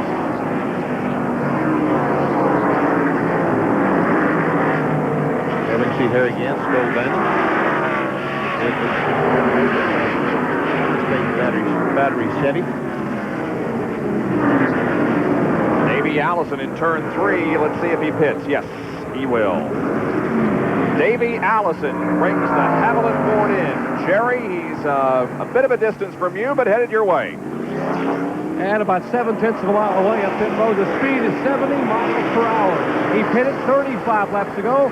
A scheduled pit stop for Davey Allison, who's never won here at Pocono, Pennsylvania. Remember last July, the horrible barrel rolling crash? He has not had good luck here. One of the priorities, remember, is cleaning that windshield that Davey said he could not see out of. They are scrubbing the windshield while the routine pit work continues. Right side tires, now left side tires going on the Haviland Ford Thunderbird. Windshield literally being scrubbed, and it is covered with oil. Dale Earnhardt, 19.3 seconds. Let's go to John Kernan. John? Jerry, right side's already on, left's going on. They've taken around a wedge out of the left rear, trying to loosen that car up a little bit for Dale Earnhardt as he heads down pit road. The car really went away for him. Now let's go back to Kyle Petty's pit and Jerry Punch. And Robin Pemberton, the crew, waiting on Kyle Petty, the lead car, mellow yellow Pontiac, coming down pit road very deliberately. No mistakes. Kyle being very deliberate, being reminded that the speed limit is 70 miles per hour. Now Robin Pemberton, John Dotson, and the crew go to work. Remember, a year ago, excellent pit stops. Here's where it all began. Kyle Petty, time and again, his crew beating others out of the pits, gave Kyle a chance at victory. Left side tires now already coming off. Fresh Goodyear rubber going on. They have fueled the car. Kyle pitting right in front of Jimmy Spencer, and he has gone away at 19.1 seconds. Jimmy Spencer now getting left side tires in the Meineke Ford Thunderbird. As the work has been completed there, he is out of the way. Spencer also having a good pit stop, less than 20 seconds for 4 tires. Now Dale Jarrett has taken over the lead. I'm sure to get 5 bonus points. He stayed out there. He must have heard our open, Ned. Of course, he's aware of the fact that he has not picked up as many bonus points as Dale Earnhardt. Dale Jarrett is coming in. John Kernan will be there when Dale brings the interstate batteries to a halt. Earlier on, we told you that he was experiencing a hesitation, something wrong with the carburetor as they came out of turn 3. Jimmy Maycar says that is still a problem, but the car has been handling just so well that Dale has been able to drive and actually move up through the field. It will be a 4-tire change. Right side's already on. They swing around to the left side. Dale Jarrett already having a cold drink. Second can of gasoline going in. Hut Strickland now comes on to pit road. With the ratchet on the left rear still on the car. Dale Jarrett is down and waiting 19.4 seconds. And Hut Strickland came in for the second time, John. He was in just a lap or two ago. What happened, Ned, is they made a chassis adjustment on the left rear. They left the ratchet stuck down inside. They had to pull that out. So a good pit stop for Dale Jarrett. He moves back out there, and so does Hut Strickland. But Hut Strickland is almost lapped now. You can see Dale Jarrett, once this thing gets worked out, he will need to stay in front of Dale Jarrett, whoever the leader may be. Yeah, Kyle Petty. Ricky Rudd is the leader now, but he's coming into the pits. So he stayed out there quite a while, but I think when it all shakes out, the Kyle Petty will still be the leader once everybody's made their pit stops. Yes, I believe you're right. There's Rudd, the leader, as Ned said, and also Morgan Shepherd, the Citgo Ford. Here's Jerry. And Ricky Rudd brings the Tide Chevrolet to a halt. Remember the engine troubles they've had all weekend. They had their third engine in this morning, and Ricky had complained that the car is very, very loose. They thought they might have had a tire going down, a right rear tire, so I'm sure Ricky will welcome this pit stop. He has been manhandling this Tide Chevrolet, and I mean, I don't believe you can have any more bad luck than Ricky Rudd has had here in 1993. Rudd's now getting left side tires. Gary Dehart, Eddie Dickinson and the crew working on the car, and he is down and away. Ricky Rudd led a lap, and that was the first lap that he has led all year, his first since Dover in September of last year. John, what's the update on Dale Earnhardt?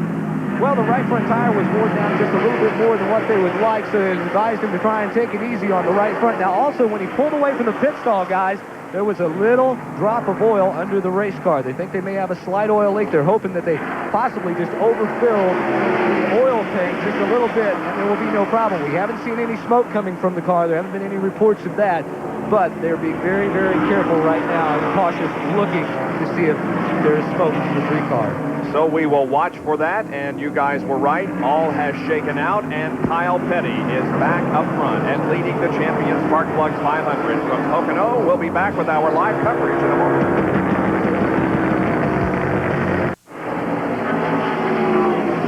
Here are the top 10 in the 200-lap Champion Spark Plug 500. Kyle Petty, Davey Allison, Jimmy Spencer, Sterling Marlin, and Dale Jarrett. In 6th position is Harry Gant, then Dale Earnhardt, Jimmy Hensley, Mark Martin, and Ken Schrader.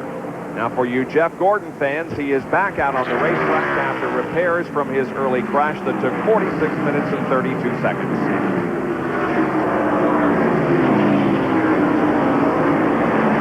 Bob, just as soon as you say that Jeff is out there, he is just pulled behind the wall going into the garage area. The steering is not correct, so they still have a little bit more work to do on the 24 car before Jeff can return to the racetrack. All right. I tell you what, Sterling Marlin is in 4th spot. That's what it said. He started 32nd. There he is, right in front of Dale Jarrett. He started 32nd. He made an awfully good pit stop. Kenny Wilson and those guys did make a great pit stop. It was late speed. We're letting you pick out your favorite driver as he comes off of corner number 2 here.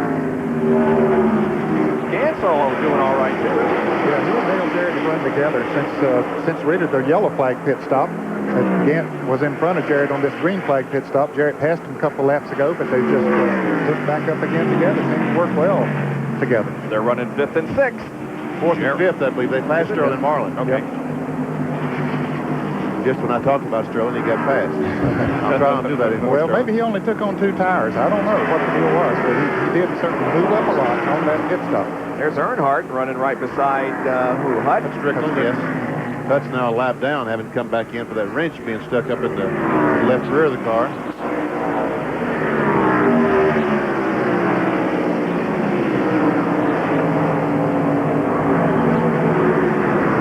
Martin is closing up right on the back bumper of Sterling Marlin.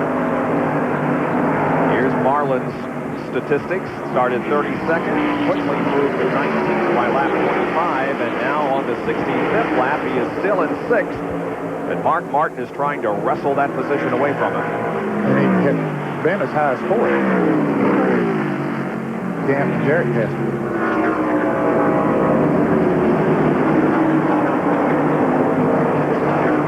Martin ducks down to the inside. Thought he had a run on Sterling Marlin in May. No, actually, he's got some horsepower. Yes. Now he gets him going into the corner.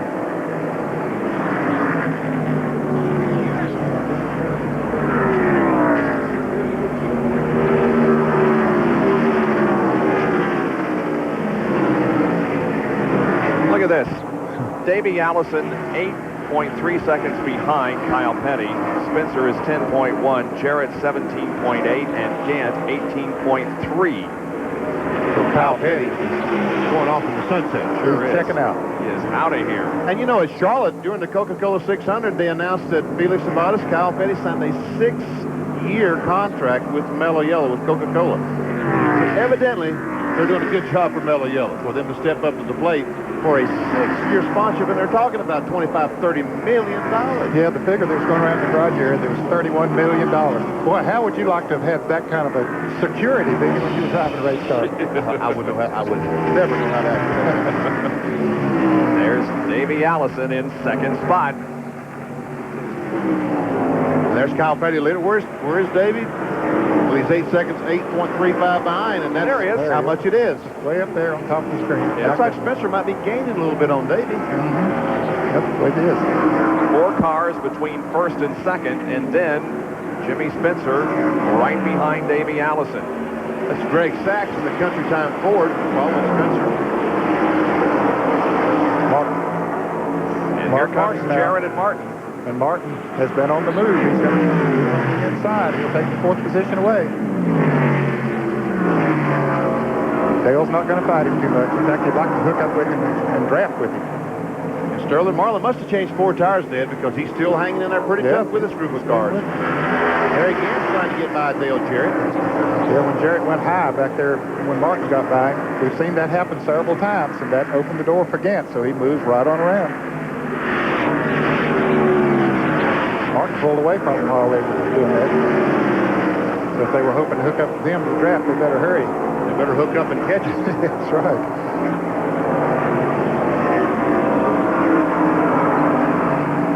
This is another racetrack where the cars, when they run side by side, slow down dramatically.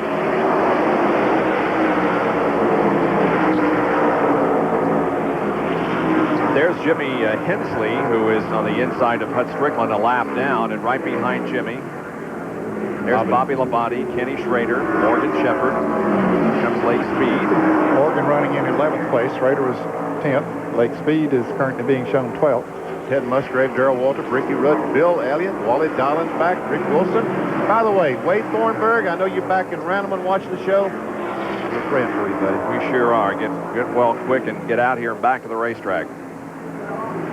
And there's the leader once again coming down to complete lap number 68.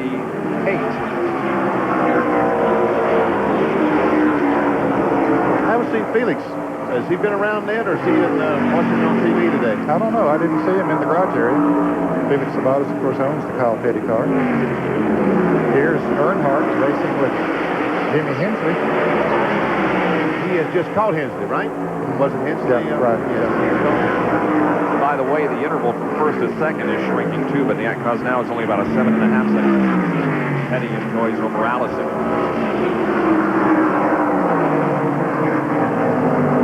Earnhardt isn't getting off that turn 1 the way he was earlier in the race. Remember how he ducked under Kenny Schrader and took the lead? Yep. This time Hensley beat him off that corner. So evidently that pushing problem still hasn't been corrected on the 3 cars, the Goodrich Chevrolet. Yeah, that first set of tires he had on, he passed low. He'd go on the outside path. We were talking about how the car was handled, but that has gone away now.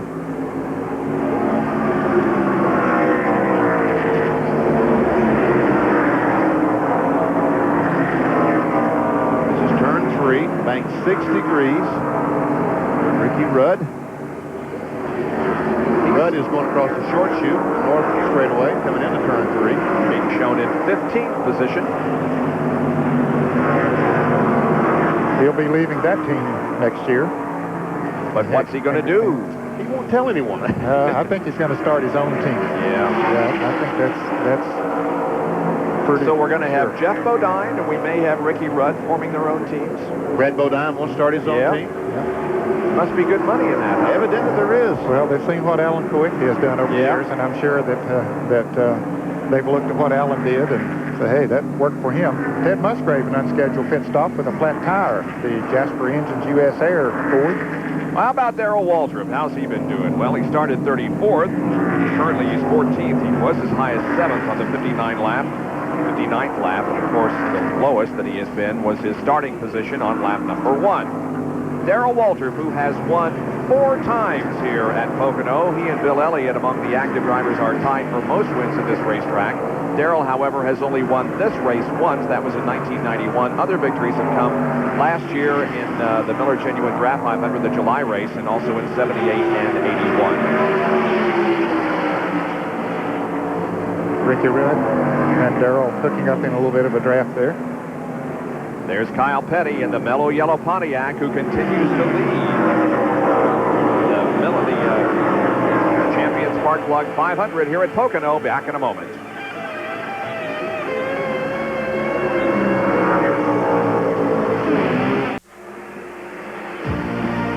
ESPN Speed World coverage is being brought to you by Goodyear, #1 in tires. By Smooth Busch Beer and easy drinking Busch Light. Busch, the official beer of NASCAR. And by Ray Vestas, the best in brakes. Now the interval leaderboard here at the Champion Spark Plug 500, an 8.6-second lead for Kyle Petty over Davey Allison, 11.7 over Jimmy Spencer, 17.68 seconds over Mark Martin, and Harry Gant is 19.06 seconds back in 5th spot. So the lead on Davey Allison is about the same as the last time we went to break. 8.35 the last time we went to break. So it closed in at one point, probably because of traffic, but it's been pretty stable there for the past few laps. Must be boring for Kyle Petty, just riding around by himself. Oh, I'm sure he'd like to be out there slugging it out with somebody. No, boring for Davey, too. No, he likes where he's at. I'll guarantee you. He loves it. Davey's all by himself, too. Well, Jerry Punch has a report for us on pit road. Jerry? If you notice from watching at home, fans, or many of us here saw a different decal on some of the cars than you've ever seen before. It's actually a birthday decal. Let me show you what I'm talking about. On the rear bumper of each of the Fords in this race today, as well as the Indy cars at Detroit and the Formula One cars at Montreal, they will carry Happy Birthday Ford Motor Company 90th anniversary. That's next Wednesday, June 16, 1903. 90 years ago, Henry Ford had an idea that it just might work. One of those better ideas, and apparently it has, as they carry this decal here today at Pocono, Pennsylvania. We might also mention that NASCAR has told all the crews they are now allowed one extra man over the wall to service the windshield. A lot of drivers complaining that there has been some oil and debris on the windshield, and in a move in safety, NASCAR will allow an extra man to clean that off. Bob? Benny, what was it like back in 1903 when they invented the Ford? Oh, man. That was 90 years ago. Oh. So it's a 90th anniversary. You're not that old, huh? Not that old.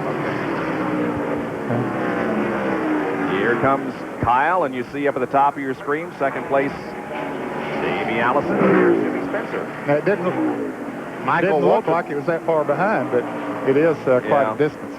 Michael Waltrip comes in for a pit stop. He was in 22nd position, lap down, and all of a sudden, off of corner number 3, he decided to turn left and head more to pits. So he makes a sliding stop there in the Pennzoil Pontiac, and they go to work on the right side. John? They will change right side tires. He thinks he has an equalized tire. He felt a very bad vibration, so the crew changes the right side tires. They come around to the left side. Not quite sure which tire it is. They will go to work. There will be a 4-tire change for Michael Waltrip. 22.2 seconds, and he's underway again. And you can see an unscheduled pit stop that it cost the crew about 3 seconds, just not having time to prepare for Michael to come down pit road. Normally that pit stop would be 18, 19 seconds. There goes the leader around him as Michael gets the car up to speed. So he loses another lap. Best Pontiac finish was second. Michael Waltrip in 88 and Rusty Wallace in 90 for this particular event. Yeah, of course, Rusty Wallace has won here in a Pontiac, but the second race. Yep, July race. And these two races here at Pocono are separated by just a little over a month. The series will come back here in the middle of July for the other event. We're looking for the third place car. There he is behind Kenny Wallace, the Dirt Devil Pontiac. Jimmy Spencer running in third place. having a great run here in the Bobby Allison Motorsports 90 Muffler Ford. Bobby Allison will get back behind the wheel of a race car for the first time since his accident here at Pocono 5 years ago, next Saturday night in the Bassmaster Series that debuts here on ESPN. Here comes Mark Martin, followed by Harry Gant. Ram field summary for you. I hate to tell you this, guys, Jimmy Spencer was off the pace. Is he really? Well, he was just behind the 40 car a little bit ago, and the 40 car is outrunning him, so something has happened. That's exactly what it is. Mark Martin is moving in on him, that's for sure. We'll check on it while we look at the field summary. You can see there were 20 cars in the lead lap. Michael Waltrip was 22nd. Of course, he's gone another lap down with that pit stop just made a lap or two ago.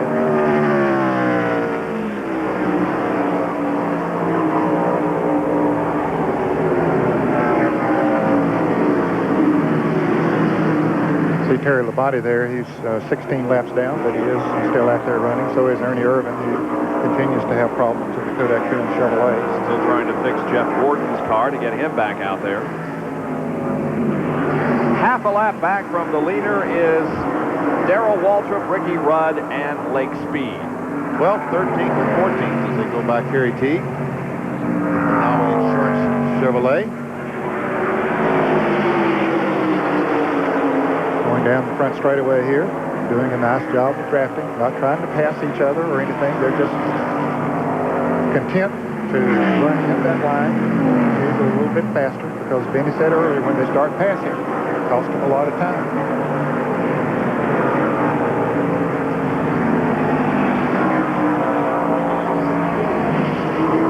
Rick Mass making a pit stop. No Classic, I'm sure this is a scheduled stop for him.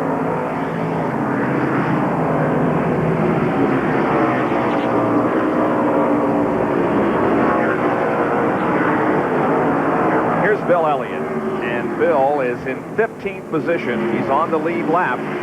Boy, what a disappointing season Bill has experienced so far in 1993. Has only finished in the lead lap one time. A year ago at this time, Elliott was third in the point standings, and coming into today's race, he is 18th. He has not led a lap in 93, no poles, no wins, no top fives.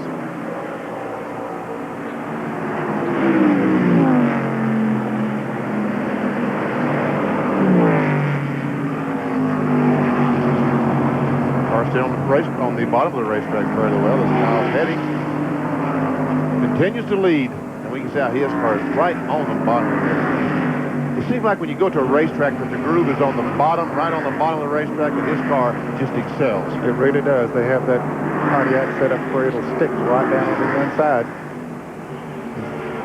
As we watch Kyle Petty go down the Long Pond straightaway, Ernie Irvin, I think, has called it quits for the day. He pulled his car into the garage area.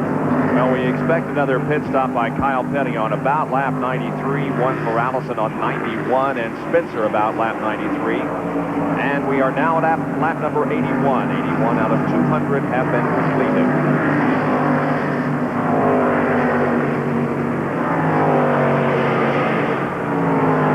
Kyle coming up on Phil Parsons there to put a lap on him before too long. Car number 52. Jimmy have Davey Allison and Wally Dolan back. Jimmy's in the 30th spot. Allison's our second place car. And we can see that Mark Martin has passed Jimmy Spencer to the third spot. And Harry Gant is about to pass Jimmy Spencer. Well, Jerry, Benny mentioned a while ago that car is not as fast as it was a few laps ago. Have you been able to talk to anybody and find out what's wrong? I spoke with Jimmy Finnig, who's now talking with Bobby Allison, the car owner. Apparently, the car is extremely loose, and Spencer just had his hands full trying to hang on. They're about, as you said a minute ago, Bob, they're about 9 laps away from their scheduled pit stop. If they were to get a caution flag, they certainly wouldn't gripe at all down here, but they can hold on for 9 more laps and not take a chance on losing the car and damaging it and come in. They will make a serious adjustment, I have been told, on that Meineke Ford. Serious chassis adjustment. Yeah. See Dale Jerry coming up right behind Spencer. He's going to take over that position in just a little bit. Meanwhile, these 3 cars still running in formation, just like they were a little bit earlier. No passing going on here, but they're running close together. And that's smart, really. There's not that much difference in those cars, so why pass him and lose a couple of seconds a lap when you make that pass? Just sit there and run. Now, if your car was a whole lot faster, yeah, go ahead and pass it. I don't think that's the case here. Out in front by himself at the moment is Kyle Petty from Randolph, North Carolina in the mellow yellow Pontiac. Back after this.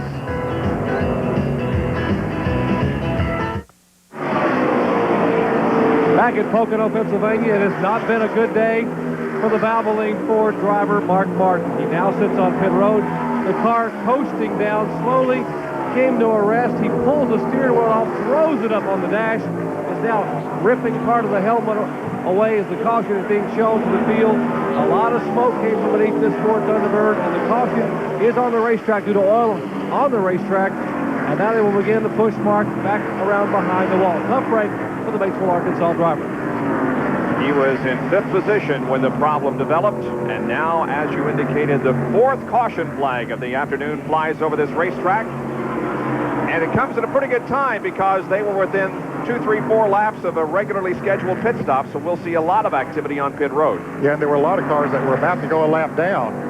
And here's Phil Parsons coming, trying to get a lap down, but get a lap back, but he won't do it. Here's the leader coming through the line.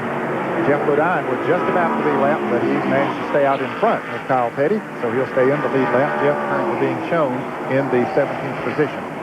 That completes lap number 86, and Kyle Petty, his lap, led 53 of those laps. He's on his way to get 5 bonus points for leading the most laps, isn't he? Sure is trying.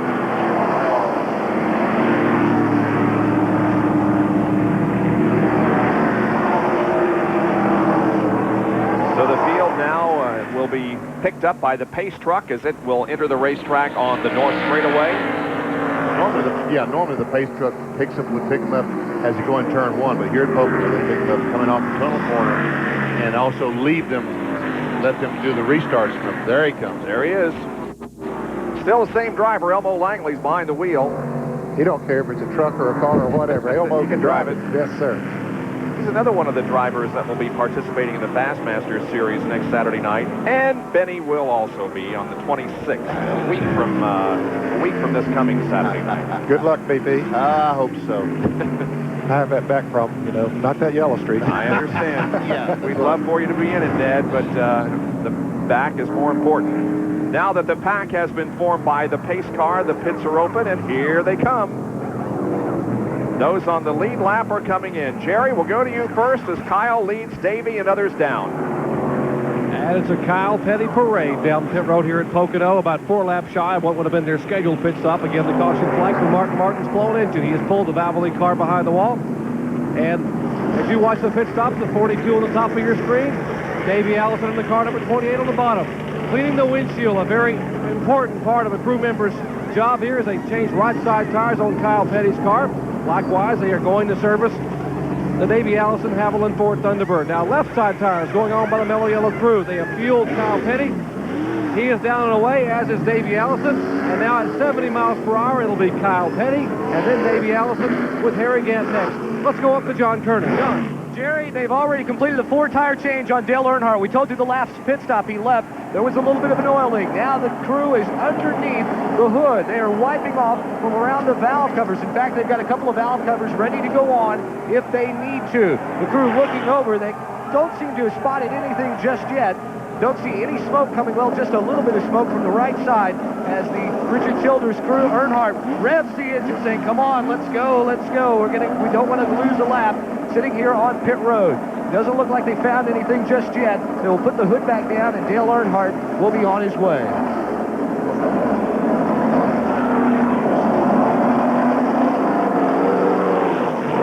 So Dale goes back out there, but he obviously is having problems with the GM Goodrich Chevrolet. We'll check on it and report to you after this.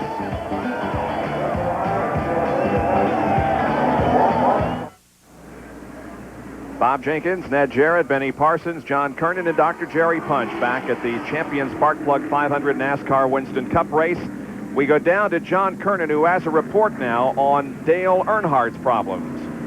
Bob, you see Richard Childers and the crew, Andy Petrie, the crew chief, David Smith, and Danny Lawrence. They're all talking things over. What they think is the front oil seal may be leaking, but because they haven't seen any evidence of smoke while the car is out on the racetrack, they figure it's only leaking whenever it is stopped. We will further update you on this as soon as we can. Right now, these guys are very, very busy. Let's go down pit road to Dr. Jerry Punch. And Mark has climbed down to the Valvoline Ford. Mark, you had a good day going out there, and suddenly it was over. What happened?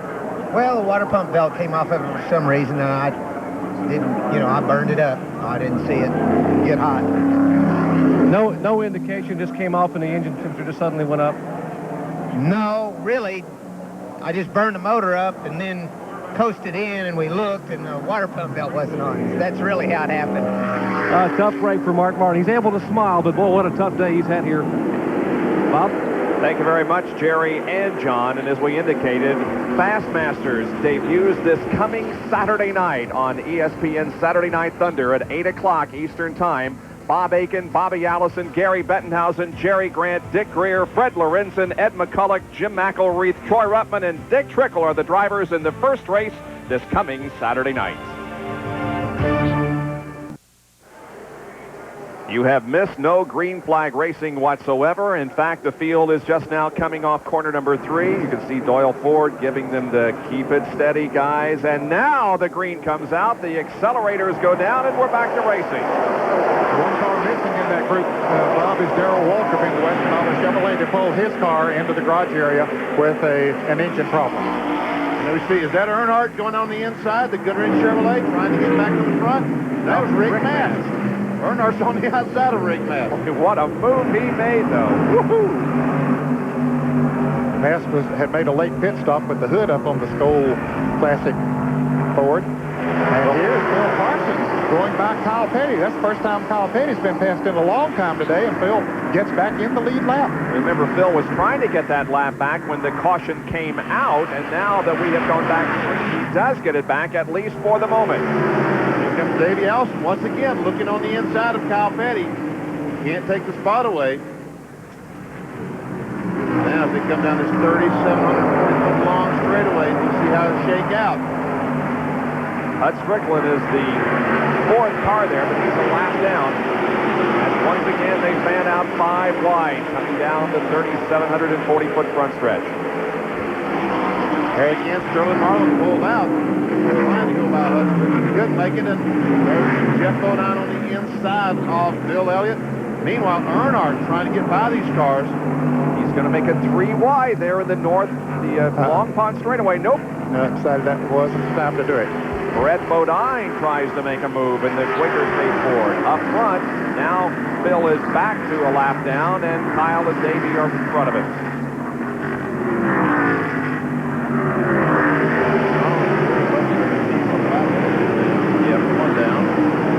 Harry Gadd is running 3rd. Yeah, he's going to be a man to contend with before this race is over. He's just been sticking right in there, eating his way up. 4th is Marlin and 5th is Spencer. We're riding with Sterling Marlin, the Ray Vestas Ford, and the in-car camera is the Race Fans Unlimited. And he's going by Harry again. We got a good run on him down the straightaway and drafted right on past. That's Sterling Marlin taking over the 3rd position. Spencer got a little loose there in the car number 12. This is squared away, though. Keeps his position. Caution flag was a break for Jimmy Spencer because, remember, we had reported he was dropping back, so he was able to catch up and make the adjustments on his car. We'll see if they've been able to fix the Meineke muffler Ford. Sterling Marlin's best finish of the year has been a 9th. That came at Daytona and North Wilkesboro. Right now, he is 3rd. I tell you what, that car has been running a lot better than his finishing position. Oh, yeah. Kyle continues to lead Davey off the 3rd corner once again. Now Jimmy Spencer, who's right behind Harry Gant, looks for his spot. There's Dale Jarrett and Kenny Schrader, and Schrader pulls out to pass. Schrader just drives right on by Dale Jarrett down the straightaway. Man, that looks so easy. Schrader was the pole sitter. Pick up a bonus of 3,200. Right. Unical Challenge. That's what it's up to. 50,000. And Dale Jarrett slows suddenly going into turn 2. There's Earnhardt, who's continuing to try to get back up to the front. Maybe that's why Dale Jarrett is able, Schrader was so able to go by Jarrett so easily. Yeah, a lot of other cars going by right now as we watch Earnhardt back further in the pack. Just dives in the corner in front of Greg Sachs. Meanwhile, back to the lead. Kyle begins the length of the lead again on Davey Allison. And there is Dale Jarrett, who has slowed on the racetrack. John, you have a report? Well, we had talked earlier about how it was cutting out or hesitating coming off at turn number 3.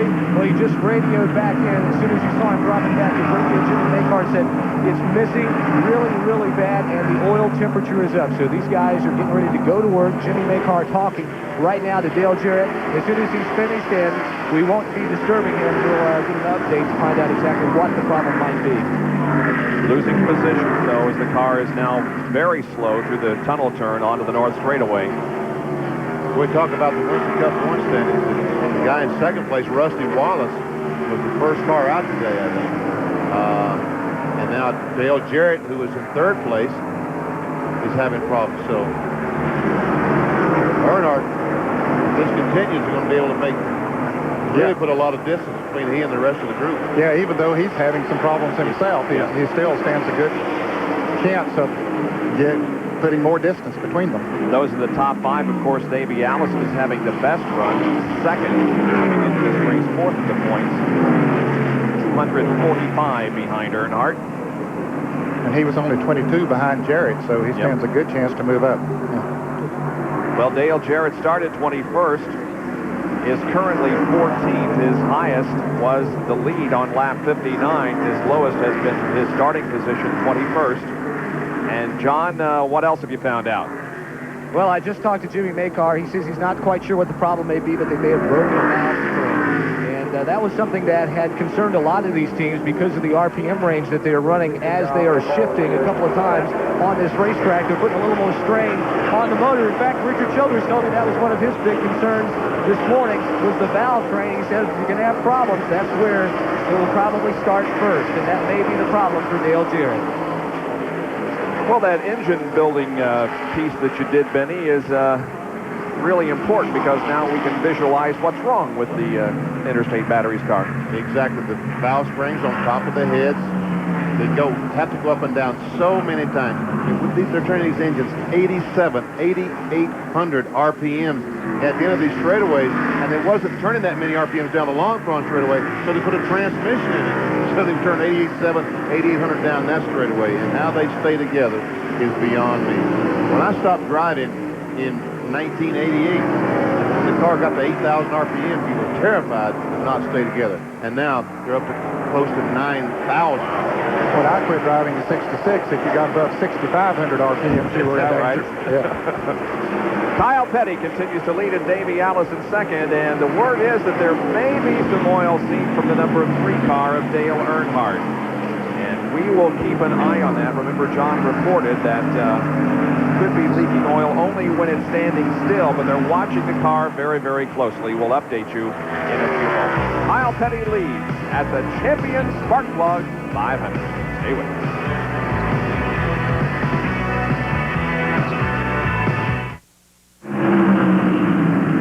Rejoin us here at Pocono just as we complete half distance. 100 out of 200 laps have been completed here in the Champion Spark Plug 500. There's the interval between first and second. On the left of your screen is the leader, Kyle Petty, and on the right is second place, Davey Allison. So all you folks entered in the contest that they've got going on around the country, Kyle Petty was the leader at the halfway point. If you don't know what I'm talking about, it's difficult to explain. I don't know anything about it. Okay, and I'm not going to explain to you either, man. Okay. Kyle now, that once he gets the tires heated up a little bit, an inch away from David. Here comes Earnhardt, going by Rick Wilson, the STP Pontiac. I should say he's trying to go by Rick Wilson. Looks like he's going to, well, I don't know. Is he going to make it? I think Rick will probably back off, let him use the corner. Yep. It's the battle for 10th position, by the way. Earnhardt takes 10th, and Rick Wilson is back to 11. I saw Jimmy Hensley right in front of him just a moment ago. He's up in 9th spot. Rick Wilson's had some good runs recently in the Richard Petty car. They're beginning to get things together. They told me that they're beginning to understand each other, what Rick wants under the race car. Had some good qualifying runs and also some good runs in some races. I didn't see Richard up here this week. No, I didn't see him. He might be home on the couch watching this. You know, it does take a while for a team to come together. I think a lot of people had hoped that Rick would come in here and pick up where Richard left off and become an immediate winner, but it takes a little bit for a team to come together. It sure does. Takes quite a while. As a matter of fact, Andy Petrie went over to the Goodwrench team this year, and they were good in Daytona, one of the best cars there, but the last 4 or 5 races is when the Goodwrench Chevrolet has really started to shine, when Andy and Earnhardt and Childers all got their heads together.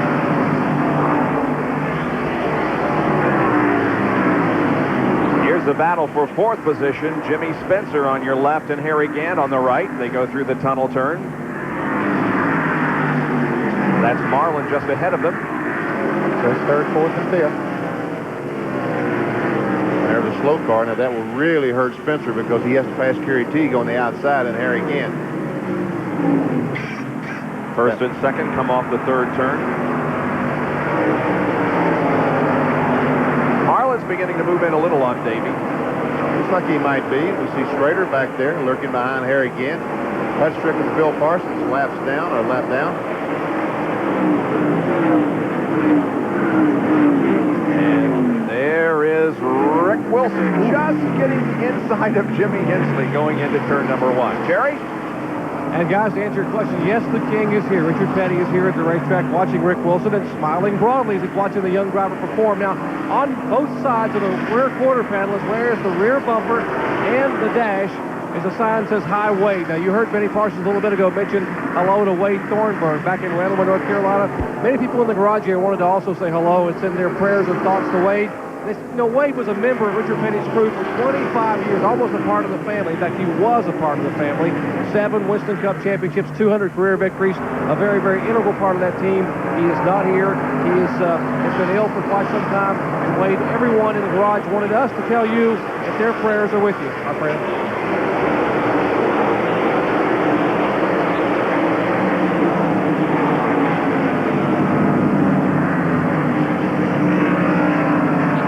Petty continues to set the pace. Our leader is still leading. That's right. What a boring scenery he's had all day. Just nothing but blue, beautiful blue sky right in front of him. Of course, he looks in his mirror every once in a while. Nice greenery, too, around this race. This is, without question, one of the prettiest parts of the country. In the Pocono Mountains with a lot of trees and honeymooners around. And people celebrating their 25th wedding anniversary. 25 years, huh, Bob? You're old. I know I am. But I've been married most of my life, so. And proud of it. That's right. Is Davey getting closer? Well, it sure looks like it. That shot there makes it look like, but he's not losing any ground. You can see now, once we get him at a different angle, that he still has a reasonably comfortable lead. Kyle isn't driving away the way he did earlier. No, he isn't. Here's the Western Auto race summary. Kyle Petty leading 71 of the first 105 laps. There are 16 cars on the lead lap. We've had 9 leaders and 12 lead changes. 4 caution periods for a total of 16 laps, and we're averaging just a little over 133 miles an hour.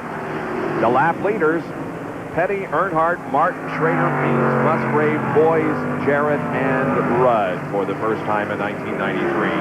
Out of the race, well, they include Graham Taylor, Rusty Wallace, Bobby Hillen, Jimmy Horton, Dick Trickle, Trevor Boys, Derek Cope, Mark Martin, and Darrell Waltrip. Now, the mechanic of the year standings, Andy Petrie from Dale Earnhardt's crew, is on top with 773 points. Tony Glover is next from Ernie Irvin's team. Buddy Parrott is third with Rusty Wallace. Fourth is Donnie Wingo on the Jeff Bodine car. And in fifth is Ken Howes, who works with Ken Schrader. There's Davey Allison, the second-place car right now, trailing Kyle Petty as we have completed 107 laps out of 200 in the Champion Spark Plug 500. We'll be back with more in just a moment. We're under our 5th caution of the afternoon here at Pocono. No crash on the racetrack. This was brought out by Wally Dallenbach Jr., who apparently blew an engine because a lot of smoke was coming from that car out of the tunnel turn and all the way around to the garage area where the Keystone Beer Planters Peanuts Ford is right now. And there's Elmo bringing the pace truck out again to pick up the field. And Dale Jarrett got a break, Ned, because he was just in the same straightaway with Kyle Petty to be lapped. So Sure did. They may raise the hood now and find something wrong with the car. They may be able to repair it. This caution comes on lap 108. Hasn't been all that long since they have made pit stops. But I'll bet you they all come in. Yeah, they might be able to go on one more pit stop after this. It'll be close for some of them, but I don't think so. No, you're right. 45 laps. Yeah, they could. I'm thinking wrong. All right, here they come, and Jerry will send it down to you. And Kyle Petty once again will lead the parade down pit road. Kyle Petty, Jimmy Spencer and company pitting up here toward turn 1 at the far end of the pits. Kyle Petty looking to pick up his first victory since Rockingham in October of a year ago. Once again, Kyle Petty on the top of your screen. Pontiac on top, Ford on bottom as Kyle's Mellow Yellow crew will change 4 tires and clean the windshield. Watching Davey Allison's crew, Larry McReynolds and the crew now, changing that car, making a chassis adjustment, a serious adjustment in the right rear of Davey Allison's car, while left side tires are going out in Kyle Petty's Pontiac. Davey is out, Kyle is out, but Davey was pitting down, and now they race to the line. It looks like Davey Allison will win the race to the line. Kyle Petty is second, and maybe Sterling Marvin is third. Let's go to John Kernan. Dale Earnhardt has shut off the motor. What they've already done is change 4 tires. They've also put a new breather cover on, and you can see where they're spraying a cleaner on the right side on the valve cover, trying to clean away some of the oil. It's not a really serious oil leak. The last time he was in and left pit road, there was just a couple of little drops on the pavement. But the crew will go to work, and you can hear the crowd as some are cheering, some are, well, booing, others are making other noises, I guess you might say. But what they did is they took the breather off there, put a little oil in. Danny Lawrence put about a quart of oil in. They've got another quart of oil ready to go in, and they are working furiously with the motors shut off and trying to get him off the pit road before he goes down a lap. Guys, we'll have to wait and see. Back to you. They continue to work on the car. The field is just now approaching turn number 3, so they've still got a little bit here before he loses a lap. Earnhardt getting the car refired now. The smoke that you saw when they had the hood up, that was not oil smoke. That was the cleaner they were spraying on there to clean the oil off, was getting on the exhaust system. That was the smoke we saw. Well, Dale makes it out easily and will stay on the lead lap as we remain under caution here at Pocono International Raceway.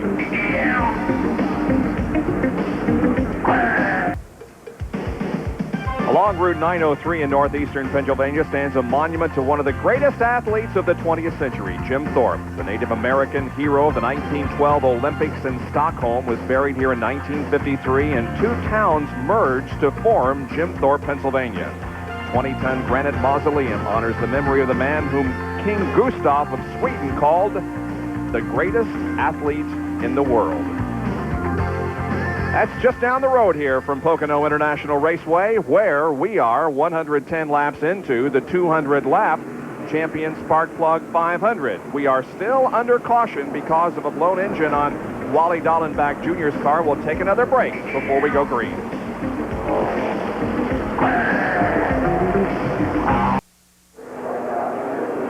Welcome back to Pocono. We're with Andy Petrie, the crew chief for Dale Earnhardt. A second time on pit road. Andy, you guys got the oil leak fixed. Yeah, I don't think it was leaking too bad. We had a seal leaking a little bit, so we, shut the air off of the engine there, tried to pull vacuum on the crankcase and slow the oil leak down. It really wasn't that bad. It probably stopped. It looked like it had on pit road. Here's how they did it. This is the breather. What they did to create the vacuum and to cut off the airflow is they just encased it in plastic, put new breathers on, guys. All right, and he remains on the lead lap as the field comes down and takes the green flag, and Davey Allison is out front for the first time today. 112 laps are completed. We are on the green on lap 113, and Davey won the battle out of the pit. Oh, baby. Well, that's close. Hut Strickland and Ted Musgrave almost got together down in turn 1.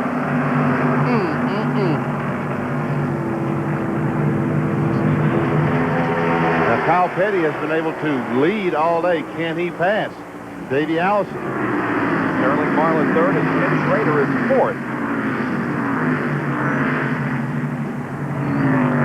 Harry Gant in 5th place.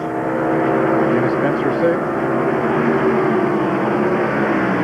We're riding with Sterling Marlin, 3rd place. Race Fans Unlimited in-car camera. I tell you, Sterling Marlin has had some good pit stops here today. Yes. Tell you what, that crew, the Stavola brothers, their race team seems to have their act together. There you saw Sterling shift into overdrive, and he will go back to 1-1 when he gets there. He goes back in the corner.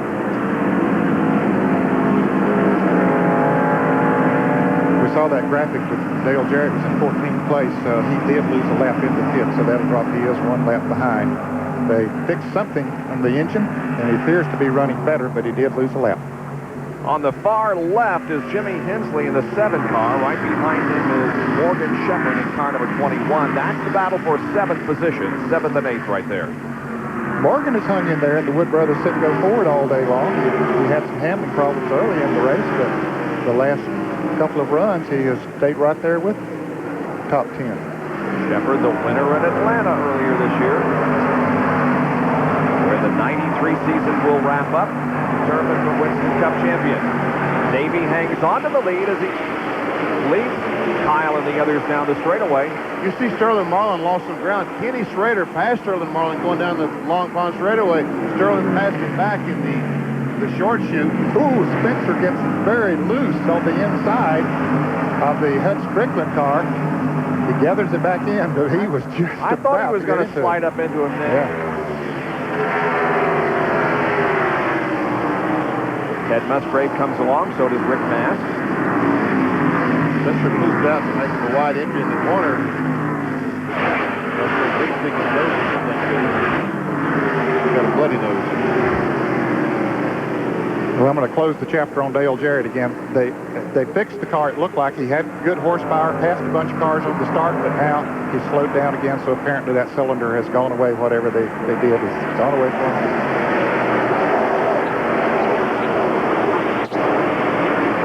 This time it's single file. Now Lake Speed pulls out. Let's go to John Kernan, who has a report on Dale Jarrett. Well, it doesn't really sound like he's running on 7 cylinders. It just sounds like the car's not getting enough gas, like it's not getting up and going. What they did then is they changed the carburetor on that last pit stop. That's why they lost a lap. It may have something to do with the camshaft, and which drives the fuel pump. He may not just be getting enough fuel in there to run the car. They thought they had it fixed when they first went back out, but the problem is back again. And on the racetrack, Kyle Petty has reassumed command of this race. But Allison will come up to challenge him again, headed into turn 3. Oh, they go through there side by side. Oh, man, that was so close. These cars are just inches apart when they go in the corner. Looks like Kyle gave David enough room on the inside, at least enough that he'd make contact. Brett Bedine's Quaker State Ford is being pushed down pit road and apparently out of the race. Jerry, what's the story on that car? And Brett Bedine's on the car began to sputter, then pulled the car down pit road, Ned, pulled it behind the wall. Ernie Elliott, who's the engine builder, was checking. They thought they may have broken a timing chain. They tell us what they think the problem may be, so they are through for the day. And a very disgusted Brett Bodine climbed down to the car, shook his head, and walked slowly toward the garage area. Brett Bodine out of the race. Here's Ricky Rudd, Rick Wilson, and Dale Earnhardt, and this would be 10th, 11th, and 12th. Rick Wilson, I'm telling you, the STP Pontiac, you're right, Ned. The last 3 or 4 races, this car has been pretty strong. Had a good qualifying effort at Charlotte, ran good there as well.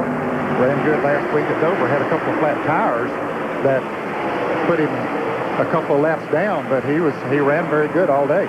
And look at this, Jimmy Spencer on the inside of Harry Gant. Ooh. Takes the position, gets loose once again, but he just sticks his foot right back in the accelerator. Here comes Gant back on the inside.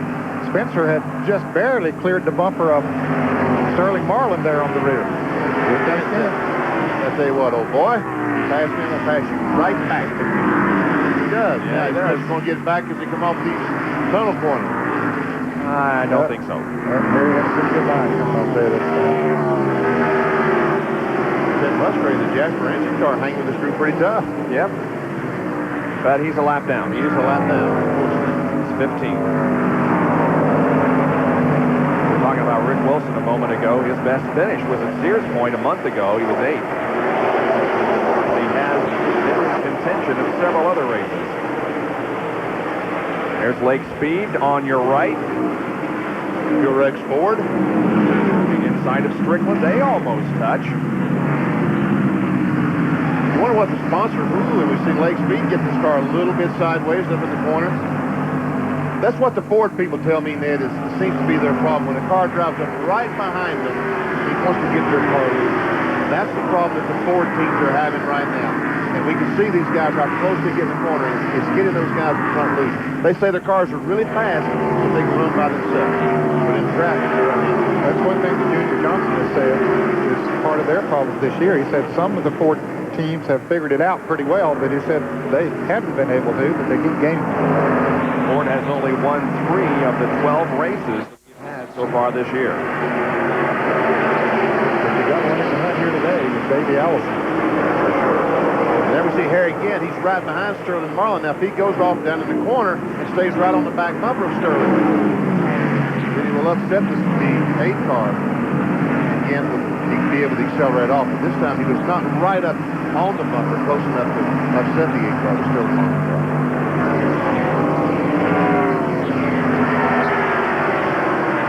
Sterling Marlin's best finisher at Pocono was 5th in 15 starts.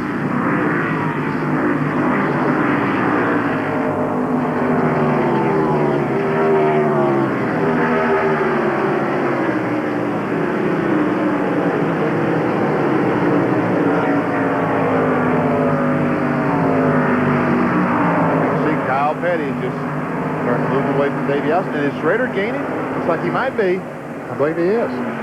Yeah, the front 2 cars had opened up a pretty good lead, but now Schrader is cutting that down. He sees that bonus.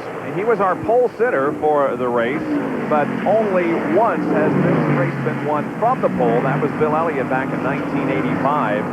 And as a matter of fact, looking at all races here at Pocono, only 3 times has a race been won from the pole. The best starting position in terms of winning is 3rd. Here is Spencer, Marlin, and Gant still battling it out there as we watch from the Raceman's Unlimited camera. We see Spencer back in Wickman. Sterling Marlin thought about going back on the inside, but Spencer moves down to try to block that move. They didn't get his windshield very clean, did they? No, they didn't. And I think what you were talking about, that he got him a little bit loose, Benny, when Harry got up there that close to him and was able to drive by, and Spencer went by as well.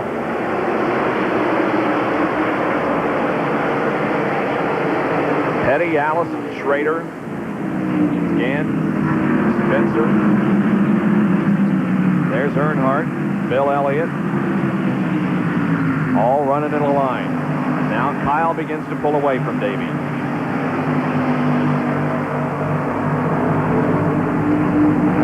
I think we've got to settle the decision as who has the best car today.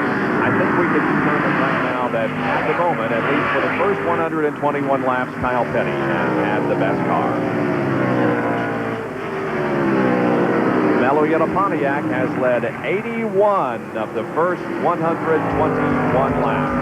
The champion Spark Plug 500 here at Pocono will be back in just a moment.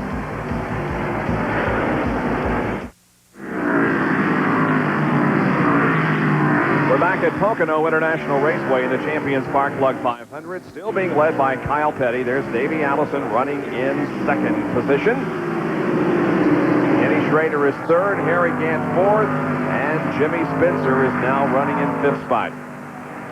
For a while, appeared as if Schrader was closing in on Allison. And in fact, Allison might be closing in a little bit on Kyle now, but I don't think Schrader is gaining that much now. In fact, Harry Gant might be gaining on him.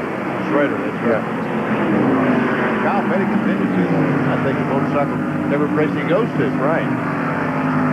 Remember, he left Charlotte, went to Dover on his Harley, rode it up to New York, on up to Maine, to Loudon, New Hampshire, and down here to Pocono. But I will report they're going to load it on the truck and haul it back to Charlotte. Here's Jimmy Hensley inside of Sterling Marlin, and Lake Speed is going to come with him. They're in the tunnel corner, and Sterling has no choice but to back up and let these guys go.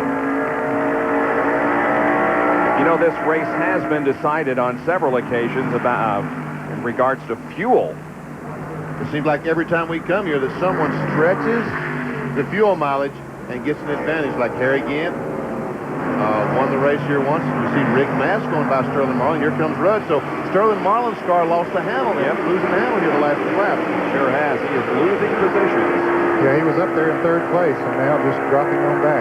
Well, speaking of gas, Jerry Punch is down on pit road with the gas man. Is that who I think it is? You're exactly right, Bob. The 1983 winner of the Indianapolis 500. His nickname is the Gas Man, Tom Stevens. Tom, welcome to Pocono. You're here as the Grand Marshal for Champion Spark Plug. Yeah, we are. You know, we raced here quite a few times, won a couple races, but it's always good to get back to the Poconos, especially to see the stock car boys who put on such a great show. And you love race cars. You're also a pretty good golfer, and I'm told you have a very special golf cart back in Phoenix. Well, we actually do have the world's fastest golf cart. It's been clocked at a little over 100 miles an hour. I think it'll go faster, but I got to find somebody braver than me to drive this sort of thing. What do you do with a 100-mile-per-hour golf cart? In a hurry? Sell a lot of green fees at a golf course. No, we just have it for PR. It's been a fun little program. I thought if I'm going to have a golf course, I better have the world's fastest golf cart, so we do. So you run a golf course. Any thoughts about getting back in a car, getting back in an Indy car or even a stock car? Yeah, we haven't given it up. That's but you have to be in the right situation. It's got to be equipment that can be competitive. Superman died a long time ago. You can't carry these things. So if I could find the right deal, we'd love to do it. Tom, thanks for taking time to join us. You bet, Joe. Glad to be here. Tom Stevens, 1983 winner of the Indianapolis 500 and Grand Marshal for today's Champion Spark Plug 500. Let's go up pit road to John Kernan.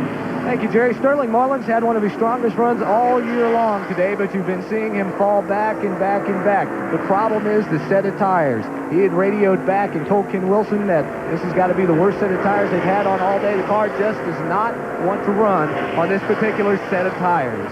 And Lake Speed slowing down and coming down pit road. Lake Speed, who's had a pretty decent run the last few weeks, just circumstances have caused him problems. He is on pit road. We're assuming this is for scheduled maintenance as he will pull to a stop. No, it's not. The hood is going to come up. He came in awfully slowly. He may not have been under power, and the crew will go to work to look and see if they can fix the problem. Yeah, he went into turn 3, John, and all of a sudden just slowed down. He had just passed Sterling Marlin and Jimmy Hensley and was moving up into standings, but apparently he's going to be out of it. Yeah, it sure does, Ned. They took a look under the hood. They have put the hood back down, and it looks like they are beginning to push Lake Speed to the garage area. You know, those guys have had some great runs the last few weeks. Charlotte, Dover, they had a great run going today. And it's not from a lack of work. In talking with Lakewood, he says they've just gotten a hold of some parts that just have not stayed together. It's just one of those things. You just have to work through it. But with the way they've run, the way they've qualified, he says it's a really big boost to the team. And what the problem is, the engine just simply locked up on Lake. Ned, as he said, as he went into turn 3, it just slowed suddenly. So Lake Speed is headed for the garage area. Lake had qualified for 11th starting position and was in the top 10 when the problem developed. Now, your Fram Field summary here will probably show him up in the top 10, but he has dropped out of competition. The interval between first and second staying pretty much the same. Kyle maintaining the advantage over Davey Allison. They passed Jeff Gordon out there in the tunnel turn. Jeff is back after his early race crash.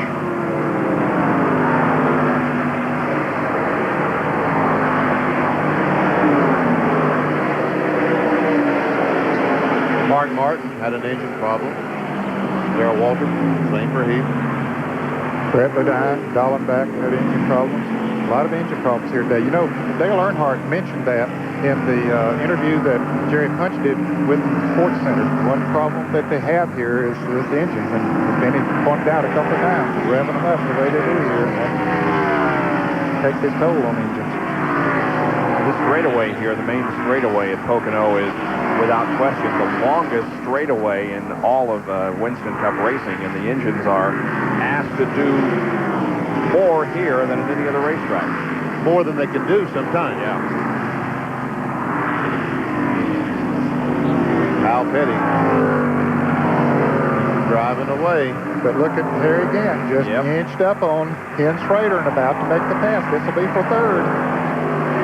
At the start-finish line, Gant has his nose ahead of Schrader and does take third going into turn one. And that was easy, wasn't it? Sure was.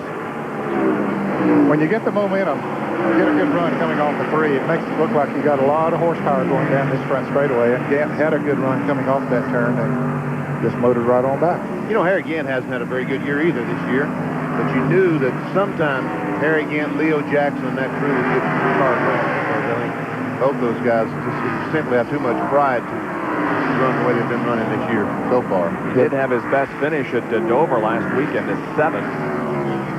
And his car was good at Dover. He got involved in a crash early on and ruined the aerodynamics of his car, but he had a pretty good race car. And today, he's got a good race car today. Doing a good job driving. And has won twice here at Pocono. This race in 90 and the July race in 84. There once again is the leader, Kyle Petty. Second place, Davey Allison. Third place, Gant. Fourth place, Ken Schrader. Schrader keeps hanging on the top 5. He's had, well, I think, 2 fourths and a fifth the last 3 races.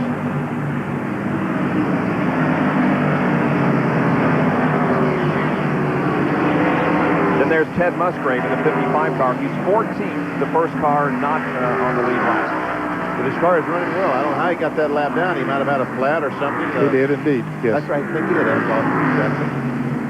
Lost a lap, and see Spencer, he had some strength early, but he's faded here in the last 50, 60 laps. Boy, Harry Gant is moving in on Davey Allison. See how close he's moved in? He is, yeah. And Davey is losing ground to Kyle. So it looks like that Harry Gant and Kyle Petty might have the class of the field right now. Never see Spencer. Spencer and Morgan Shepherd. Spencer from just west of here in Berwick, Pennsylvania. No, it's Berwick. Morgan Shepherd has had a good day. Yeah, he's trying to take over 5th position right now. He has run good. We mentioned earlier that in the first part of the race, he had some handling problems, but the Wood brothers have worked on that and continued to improve as they go forward, so now he's in the top 5. The Wood brothers have not won here at Pocono since 1980 when Neil Bonnet took the checkered flag of this race. They've also won here with David Pearson in 1975. Driver snapshot, Morgan started 25th, currently 5th. His highest was 2nd on lap 60, and his lowest was at the start of the race on lap number 25. Morgan has not led a lap so far today. See Spencer right behind Morgan Shepherd. I corrected you on the pronunciation. It's B-E-R-W-I-C-K, but we would pronounce it that way, but not the natives. They do not put a W in there. They kind of do it the mountain way that's kind of lazy. Very. Very. There's Rick Mast. Another car's a lap down, but running well. Yep, he's 15. Rick had a good solid run at Dover last week. Finished in 6th. I believe that. Look at his snapshot. Started 13th. Certainly 15th, but he has been as high as 11th and as low as 24th. John Kernan has more on Rick Mast. Yeah, Rick Mast, my homeboy, my buddy from back where he lives near Roanoke, Virginia. So got to get a little plug in for him. And talking to him this morning, he told me, he said, man, I'm going to run terrible. Then we walked over to the race car, and Richard Jackson and the guys, they were changing everything. They were changing all 4 springs. They were changing shocks, sway bars. They moved the tracking bar. I asked Rick, what do you think now? He said, well, it couldn't get any worse, so it has to be better.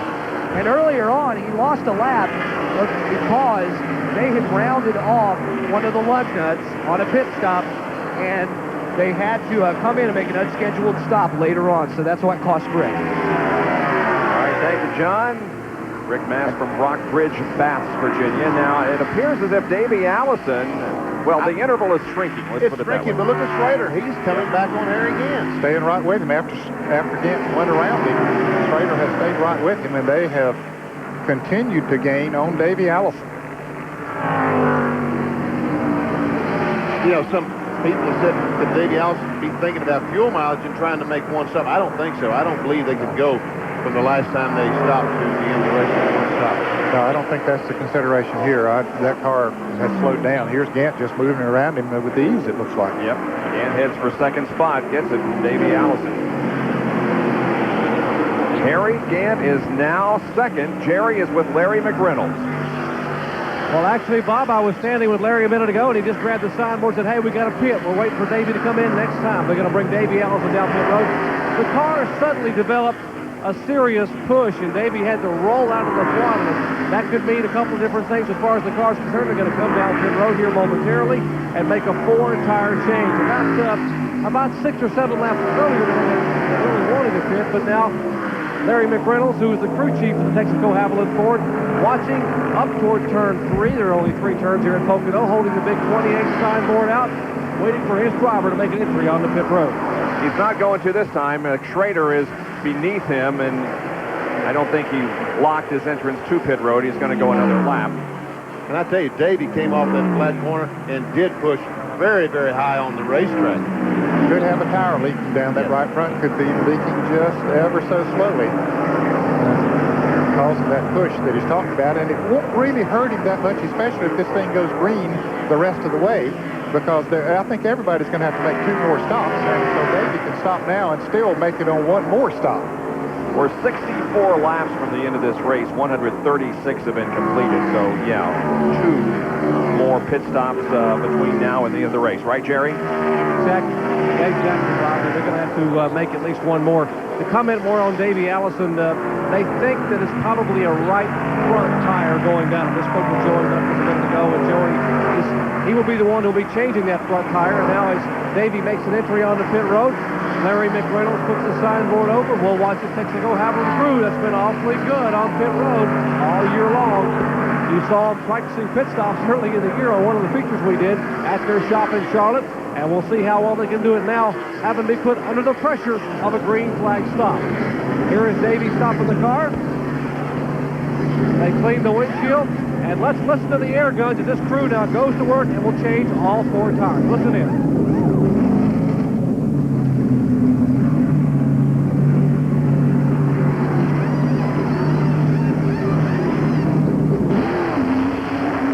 19.3 seconds, and he is away. Dale Jarrett is in the pits, and here's John Kernan. Well, they had just been told by NASCAR that they needed to pick up the pace or else they were going to be black flagged to come in. So they now will come in. They're going to check the timing on the car. They also are in the back of the car. What they're doing there is they're changing the fuel filter on the fuel pump back there. They think that possibly that could be the problem. They may have had some junk in the fuel filter, so they will do that. They have now checked the car, put the hood down. Dale Jarrett will be down and away to see if they have fixed it. They had also talked about putting the old carburetor back on the race car, and the work is completed. Jarrett is away. Interstate Battery Chevrolet back out on the racetrack. We're glad you could join us on this Sunday afternoon for our live coverage of the Champion Sparkplug 500.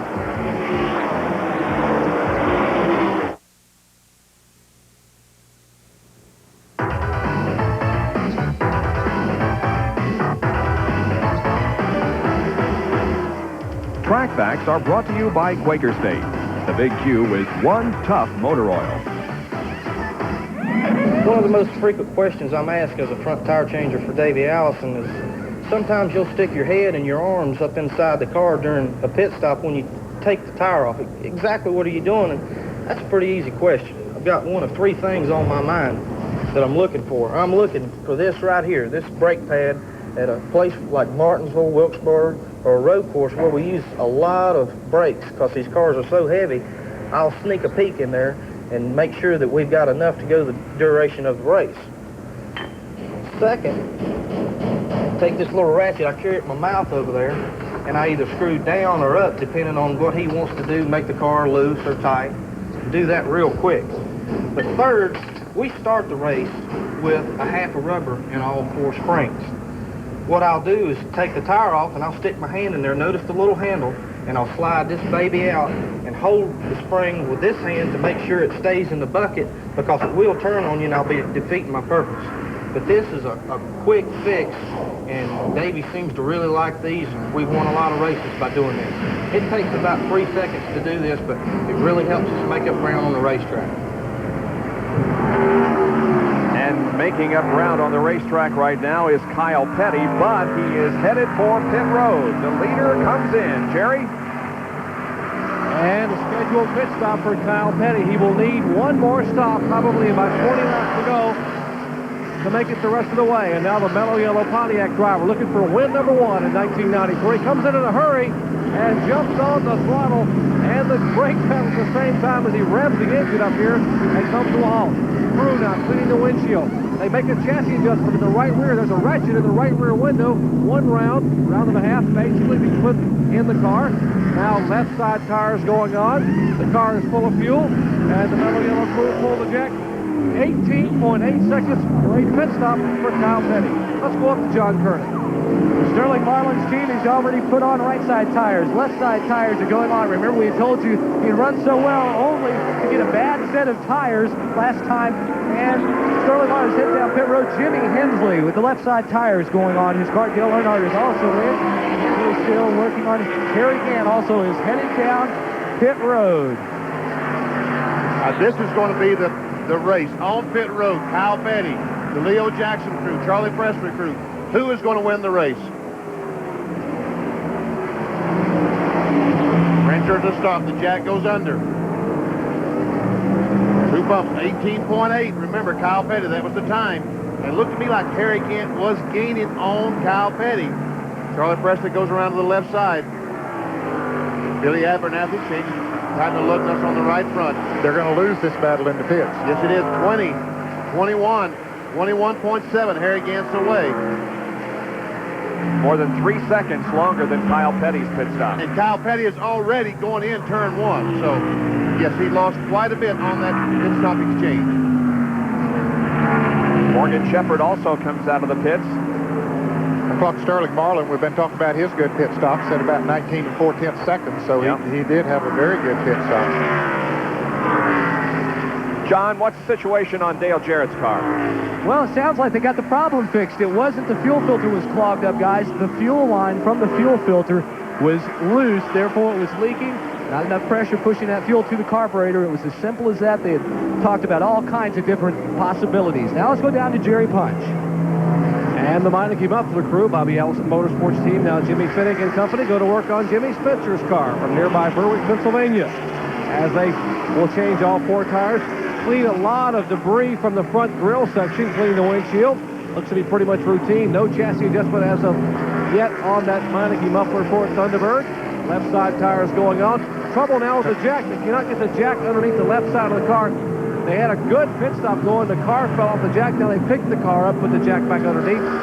27 seconds, 28 seconds. A lot of time here in the pits as Kenny Schrader's car now comes down pit road. They are still on the left side of the car number 12.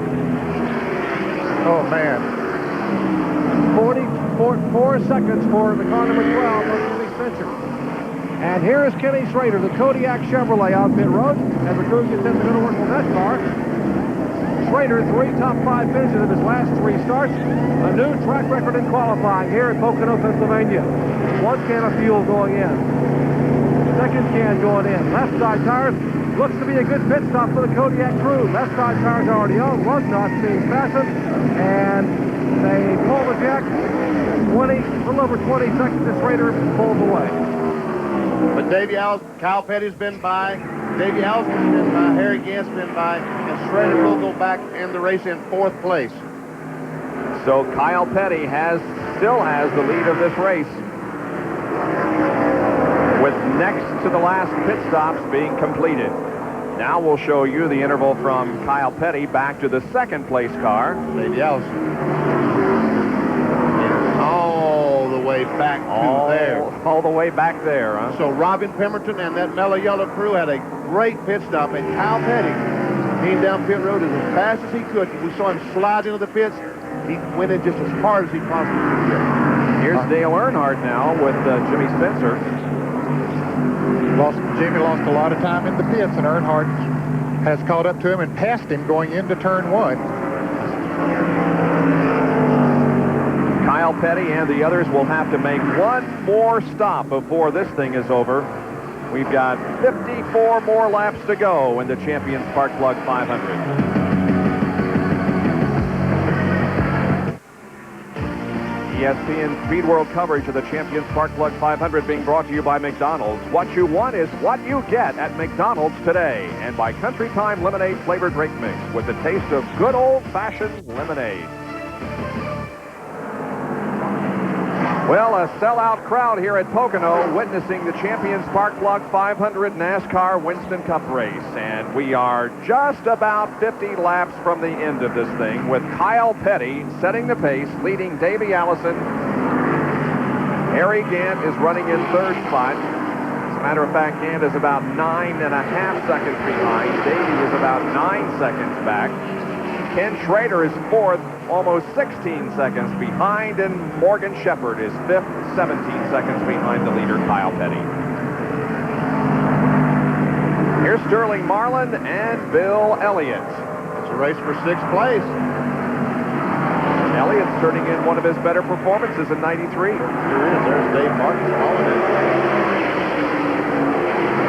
By the way, Kyle Petty has picked up the 5 bonus points for leading the most laps today, and this is the second time this year that he has done so. He also led the most laps at Richmond. Of course, that race was won by there's Kyle. Coming up on Phil Parsons. Yep. Phil being shown in 18th position right now. He was up there in the top 10 for a little while. And here is Davey Allison. If you're going to look right behind Davey, you're going to see Harry Gant.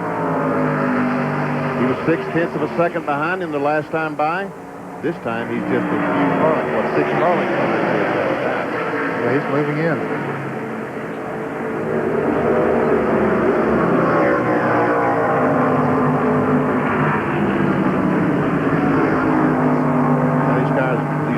Drive. Ooh, look at Harry Gant. He goes to the middle of that corner and closes right up on Davey Allison. Yeah, Davey's car pushed up again, so changing the tires didn't totally cure it. It didn't look like, or at least that time, he pushed up.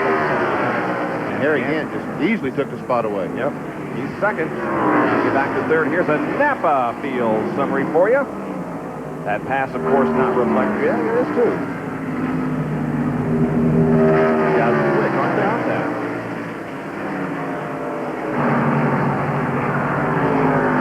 Cars on the lead lap. Dale Earnhardt the last. Kenny Wallace 13th. A lap down. Earnhardt, for the fans who might wonder, is about 3/4 of a lap behind Kyle Petty.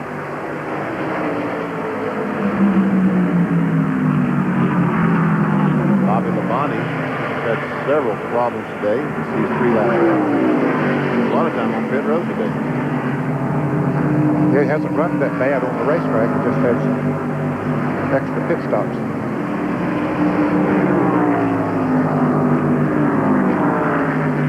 See Gant slowly pulling away from Davey Allison. Attrition rate has been the highest we've seen in quite some time.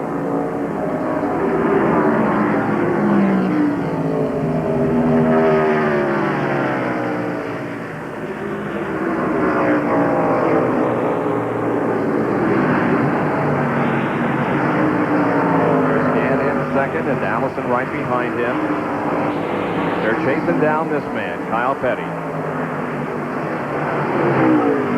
His teammate is in the 40 car, of course, Kenny Wallace, who is the best among the rookies in contention for the Rookie of the Year title. He's currently 17th, and I tell you what, he's doing a good job today. Car's running well. Kenny seems to be learning a great deal this year. I can see a lot of progress each week with Kenny Wallace and Jeff Hammond and all that whole entire crew. There again, I think it's a situation of them getting to know each other. Exactly. Going into this race, the rookie points look like this. Jeff Gordon, 165, Bobby Labonte, 127, and Kenny Wallace, 126. They'll change because of the fact that Jeff Gordon crashed early. He is still out there, but certainly if things continue the way they are right now, Kenny and Bobby are both going to gain on him. And Bobby Labonte just left the pits. He made another pit stop and is leaving the pits going down the turn. Now, the rookie points battle is based on each driver's best 15 finishes in relation to the other rookie drivers, and bonus points are also awarded for the top 10 finishes as well as standings in the Winston Cup points at various times during the year. And there's also a panel at the end of the year that has some significant points awarded to the rookies. But I'll tell you what, and again, let me emphasize, they do have a sponsor this year for the rookie battle, and that's the Max Race Guard people. So I think it's about a $25,000. It's a good prize. Fellas, here's Dave Marcus, who just came out of the pits making a pit stop. Has an extra sponsor on the car this week. Don't know, it just happened here yesterday. A group of volunteers, 225 people from Lancaster, Pennsylvania, come here each race at the Pocono International Raceway, help with the security and, just whatever work is needed to be done around the speedway. They saw Dave's car out there in practice on Friday and said he doesn't have a sponsor. Let's make up amongst us and see if we can sponsor his car. So they took up a collection and got well over $1,000, I understand. Really? So, wow. That's that much for Dave. He came in and got himself a set of tires there, so that helped out. Another guy who a lot of people are saying, well, Dave, isn't it about time to retire? But I think you'll see Dave Marcus back. Yeah, he's not ready to give it up. He had a good run. He had a great run in Dover last week. Yeah. Tell you what, his car was good. Yeah, he got caught up in a wreck, but he was good. Yep. We see Jeff Bodine trying his best to get by Bill Elliott, and looks like he's going to be able to make it.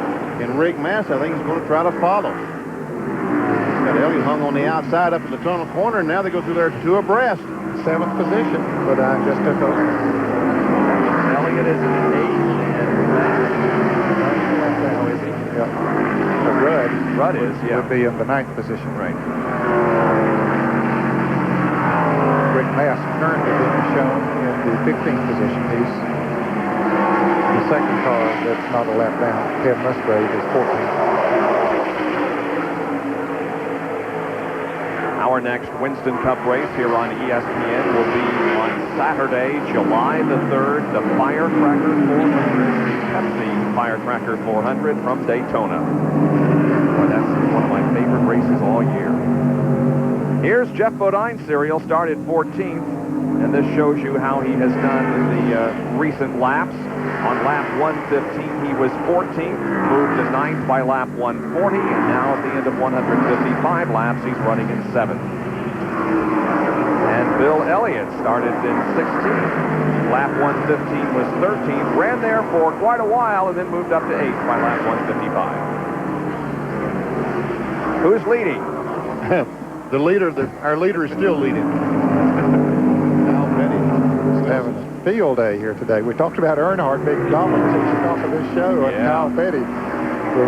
But you know, I kind of felt like Kyle would run well today. I talked to some of the crews down there, and passing his teammate. The Dirt Devil Pontiac of Kenny Wallace, that we talked about a moment ago. We talked about Kenny learning something. Kenny, you can learn a great deal if you'll follow this car for about the next 30 laps. If you can. If you can. Stay up with him.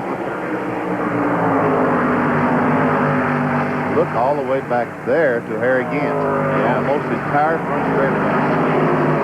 That's a long way. Gant's caught behind some traffic here. Bill Parsons, Dale Jarrett. Never see Davey Allison. Morgan Shepherd, Kenny Schrader. This is for position. Yep, Shepherd and Schrader for position.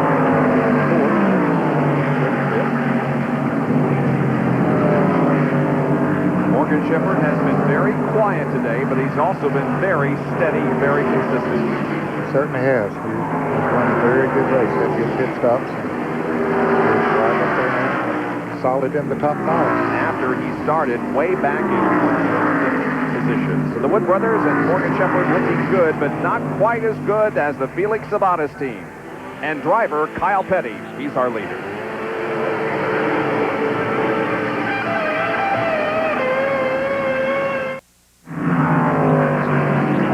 Welcome back to Pocono International Raceway in the Champion Spark Plug 500 NASCAR Winston Cup race. Friday through Sunday, June 11th through 13th, the Cadillac Senior PGA Southwestern Bell Classic, one of the toughest courses on the Senior PGA Tour in Kansas City, Missouri. Lee Trevino, Gary Player, Jim Colbert, defending champion Gibby Gilbert will be there, and we hope you will be too, Friday through Sunday here on ESPN. Well, the interval between Gann and Petty is 11.5 seconds. Allison is 15 seconds behind. Morgan Shepherd is 16.6, and Kenny Schrader is 16.8. So I guess our cameras are going to be going to Morgan Shepherd, Kenny Schrader, because that looks to be the best race in the field. Well, and they're gaining on Davey Allison, so that might be a battle shaping up. Sorry about that, Kyle. I realize you're leading, but we had Wally Dollar back. In fact, we showed him with a lot of smoke coming from the Keystone Beer Ford. Went out of the race. He's back out there running now, so he didn't blow an engine. Couldn't have. They won't allow you to change engines nowadays. So whatever it was that caused that smoke and got the caution flag. Yep, caused the caution flag. But he's back out there running. We're hunting a race, folks. I don't know what we're doing. There goes Harry again. He's not racing with anybody. There we go. There's a race. Third, fourth, and fifth. Yep, they are definitely gaining on Davey Allison. I think they're a little bit again as it was earlier. And the hotter these tires get, the more it's going to push. The more that he tries to outrun these fellows, the more he compounds the problem by this pushing. Jerry Punch, what about Davey Allison? Remember when Davey made the pit stop, guys, they thought they had a right front tire going down because the car was pushing severely in the corners. Well, we called the pit stop and we checked the tires when they came off the car, and they were not flat. So apparently it was not a flat tire, just the chassis of the car was not handling well. And as the tires get hotter, as you said a minute ago, BP, the car begins to push more and more. And that time we saw exactly what I was talking about earlier. Morgan Shepherd pull up behind Davey Allison. Got the car, when he got up on the rear of it, he got the car a little bit loose. Davey had to back out of the gas. So Morgan goes to third, Kenny to fourth, and Davey back to fifth. There is Morgan Shepherd. He started 25th on lap 120. He was 7th, moved to 6th, and now is all the way up to 3rd. In the Citgo Ford. We talked about cars that are missing or lost a cylinder. Michael Waltrip is in that category in the Pennzoil Pontiac. He's still out there running, but he's being shown in the 23rd position, about 7 laps behind the leader. The car looks like it's running about 7 cylinders. Let's go to the pits where John Kernan is with Eddie Wood on the Citgo Ford. Well, Eddie Morgan's just moved up to 3rd place. I know earlier in the week you were a little bit worried about the way you were running here. What kind of adjustments have you made during the day? We were a little bit loose to start with, and put a couple rounds of bite in, and we got okay. So, right now, we can't catch Kyle, but we're trying to catch the 33 right now. What about fuel strategy? When do you have to come in? Do you come in early? Do you do tires? What do you do? Kyle does. If you come in early, you're going to run faster for a few laps, and we'll kind of wait and see what Kyle does. There you go. It's monkey see, monkey do down here in the pits. So to speak. I tell you what, I think I'd vote for that. Whatever Kyle Petty's doing, that's exactly what I'd be doing. Yep. Bad strategy. They all are going to have to make one more pit stop. But we are entering the window now. If they do stop from about here on, they could make it to the end. However, we don't expect more pit stops until maybe another 10 laps, maybe 15. Petty probably next around lap 177, Gann at 178, and Allison at 171. You remember Davey Allison did stop about 6 or 7 laps before the others when he thought he had a tire going down. And I tell you what, Davey Allison, as badly as his car is running now, Ned, he may stop early again, make another adjustment and stop even earlier this time, because he now can go almost the rest of the way. There's 36 laps to go. He can probably stretch his fuel and go the rest of the way. And as long as it takes to go around this racetrack, you can, if you make a good pit stop, you can stay in the lead lap, which he did the last time. And so if a caution should come out in the little window between when you pitted and the next one, well, he still would be in the lead lap. Kyle Petty's Pontiac on its way to victory here, and Pontiac has only won twice in the 30 previous races. As you can see, Kyle has led 121 and 164 laps. The two Pontiac wins came in 1983 with the late Tim Richmond behind the wheel and Rusty Wallace in 1991. That's in all the races that have been run here at Pocono, and this is the 31st NASCAR Winston Cup event to be held here.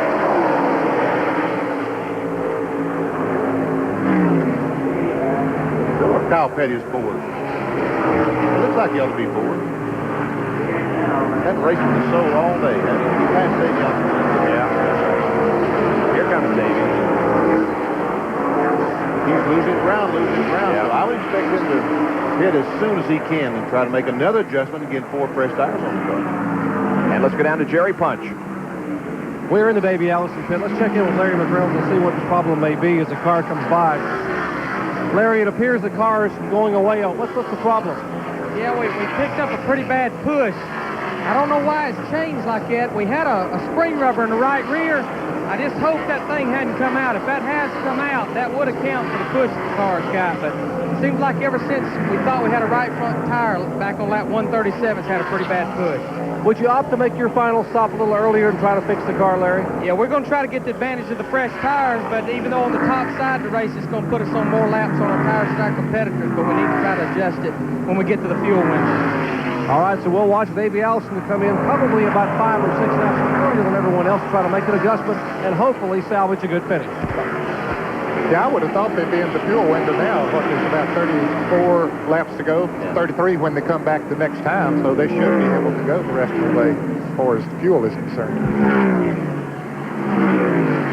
But up front, it is Kyle Petty who leads this race and has led for most of it en route to his first Winston Cup victory of 1993. We'll be right back.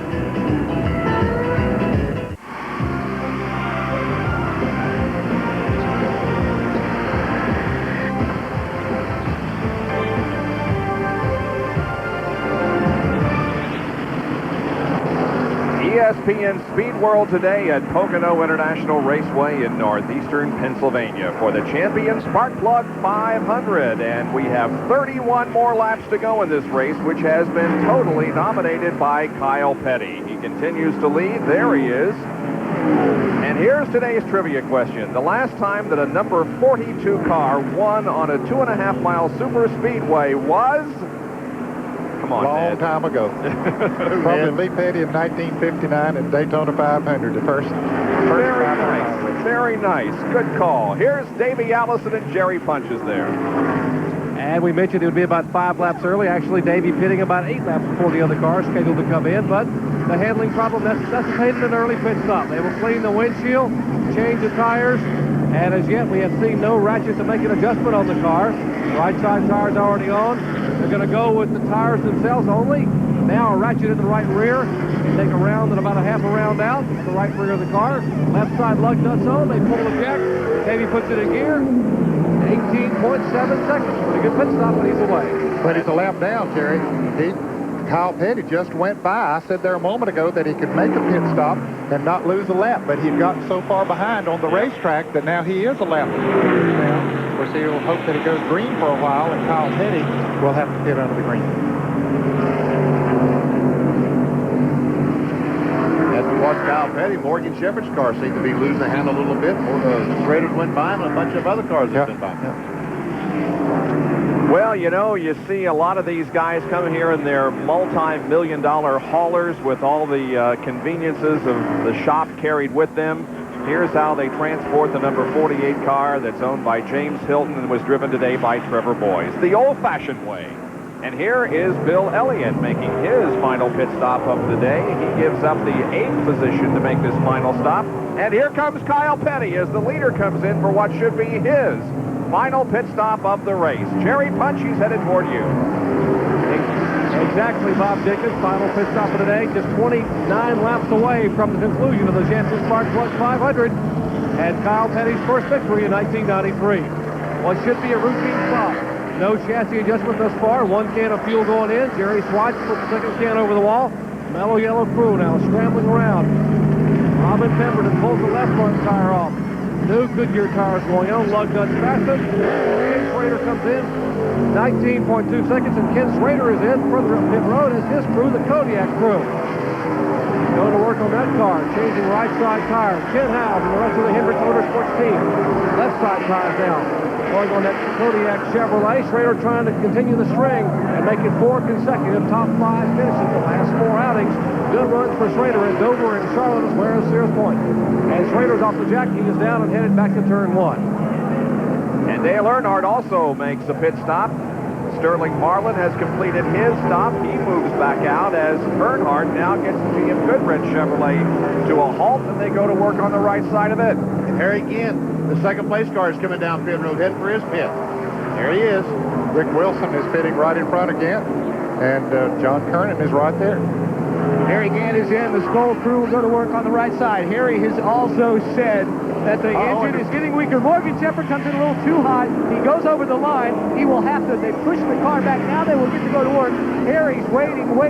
They're coming around to the left side on Harry Gant's car. They will also clean off the windshield. Left side's going on Harry Gant. Right side's just now going on Morgan Shepherd as they bring the jack around to the left side. Gant makes his way down the pit road. A costly mistake for the Citgo Ford crew. Shepherd overshot his bits, but they did get him pushed back. Morgan Shepherd is down and away with a 4-tire change, no chassis adjustment. Morgan lights him up as he heads out, but a costly mistake on pit road could cost him a couple of positions on the racetrack. Yeah, he just came in a little bit hot and couldn't get stopped. He went about a half a car length over the line. Had to push the car backwards, and it did take several extra seconds for him. And we can see Dale Earnhardt is now a lap down to Kyle Petty. Just by a little, but lap down. Yeah, before the pit stops, he was almost a lap down. And in the pit stop exchange, Kyle, having made an excellent stop there, he did get a lap on him. And here's Jimmy Spencer coming into the pits. Jerry, he's kind of heading towards you. And what should be the final pit stop for the Burbank, Pennsylvania native? A lot of people in this packed grandstand would like to see Jimmy Spencer pull off his first Winston Cup winner today, as the crew now goes to work for the final time on a scheduled stop. Right side tires, left side lug nuts. They give Spencer a cold out. As Bodine is slowing in the backstretch, he may not make it back to pit road, which could bring out the caution flag with less than 30 laps to go. Left side tires now on the Meineke muffler forward. Spencer's car is down and away in 21.5 seconds. And Spencer, brother Bodine car is very slow. In fact, broken transmission, we understand. He's approaching the tunnel turn, but we can see, he just see the white, that's the stickers on the tires. So Jeff Bodine just made a pit stop and trying to lead when they let the clutch out. He broke the transmission in the car. Yep, it's not going to make it back. He was fitted just ahead of Harry Gant, and I noticed that as Gant was pulling in, he was pulling out, rather. Jeff was pulling in and probably damaged something coming out. Okay, he's pulling on that service road across there out of harm's way as far as the racetrack is concerned. Now, whether that's... No, yellow flag. Caution flag is out. This will be the 6th caution period of the day. Here's Hensley. And Earnhardt's going to try to get that lap back. So is Jimmy Hensley. They approach turn number 3. And Kyle keep both Hensley and Earnhardt a lap down. Here they come toward the line. I believe he's going to do it. Yes, he will. Caution is out because of Jeff Bodine's stalled car in the tunnel turn. We'll be back with more after this.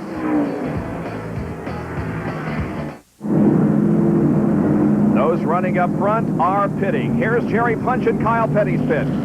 Well, what should be a scramble in the pits, Kyle Petty, Ken Schrader, and Davey Allison, all three in the pits here, under the caution flag with just 24 laps remaining here at Pocono, Pennsylvania. And here again, also in, they change now left side tires on the mellow yellow Pontiac. Let's check in with John Kernan. John? Jerry, a very very quick pit stop for Harry Gant as he smokes the tires, leaving for tire change for the Skull Bandit. And a very good stop as he and Davey Allison head down pit road.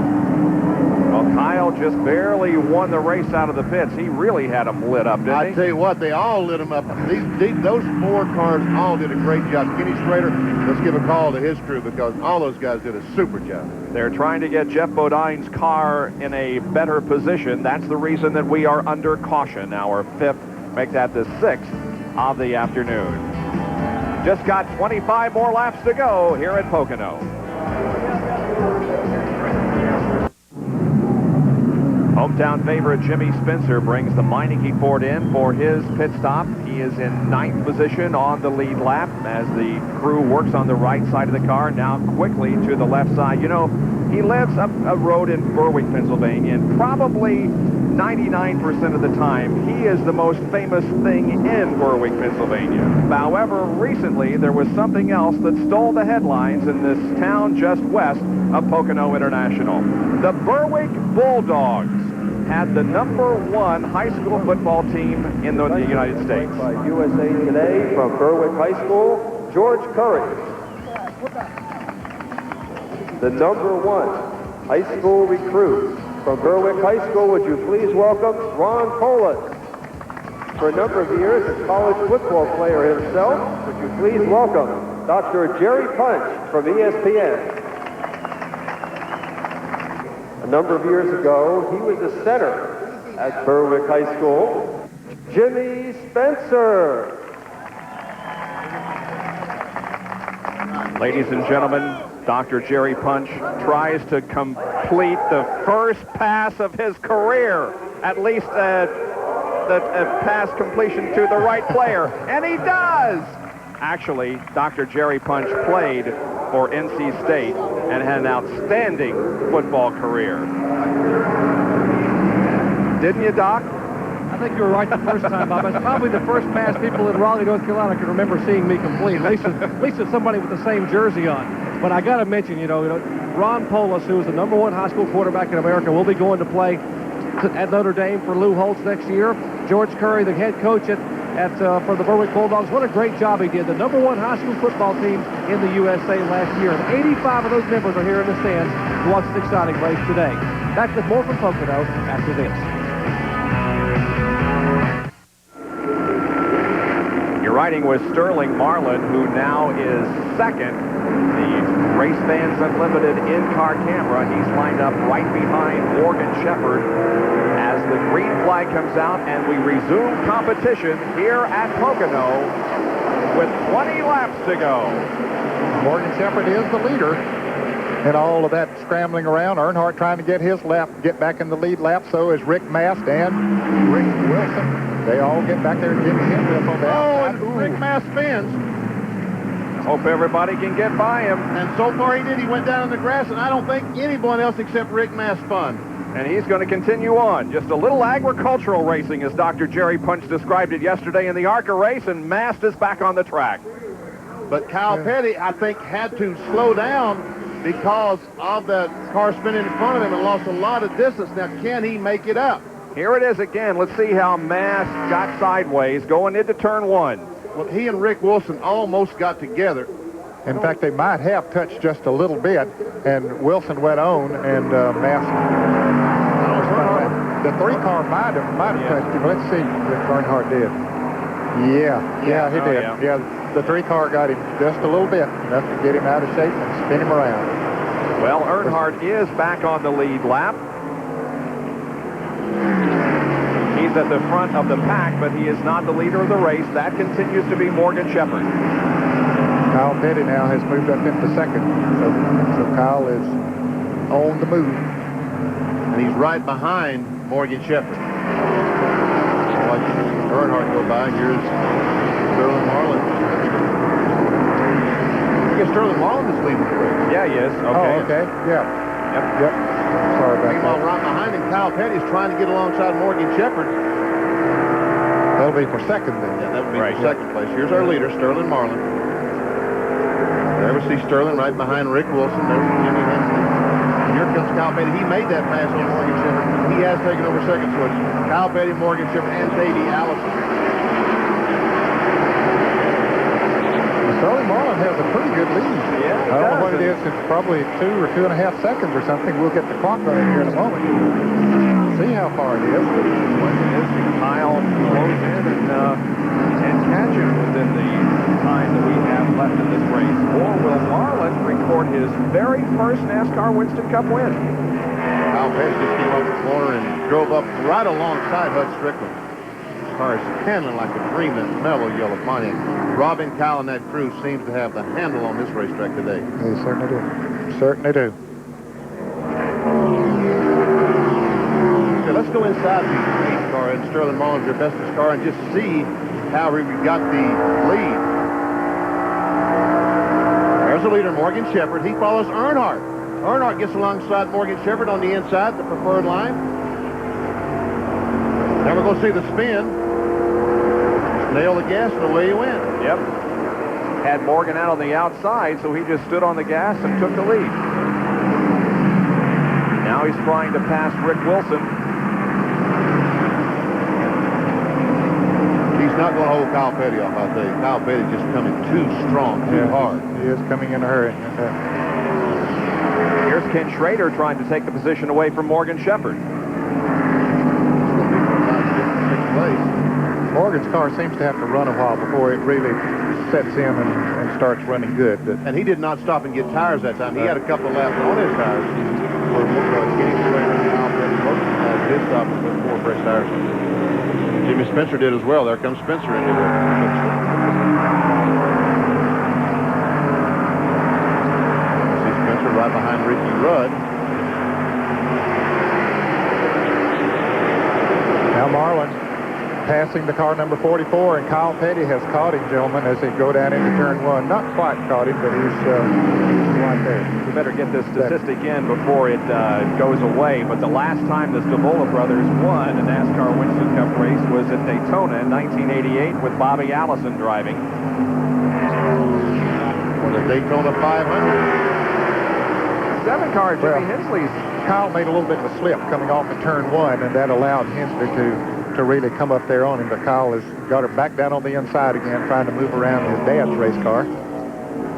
But Jimmy's had a good run right now. Now here is Petty passing, or rather, Petty passing Rick Wilson. Yeah. And now Kyle closes in on Sterling Marlin in turn number 3, on to the main straightaway. Will he be able to get the lead back from Sterling as they go into turn number 1? Chances are pretty good, aren't they? Yeah, look at Davey Allison and Ken Schrader racing side by side back there. Was that the 7th car that was up beside them? They were getting Schrader, and Schrader beat him into the turn. Kyle Petty is in the lead.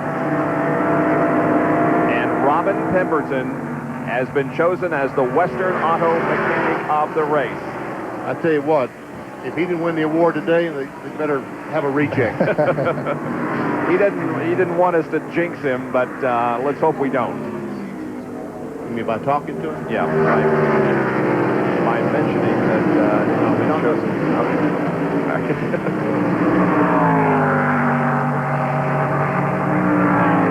Marlin trying to hang on a second. There comes Kenny Schrader.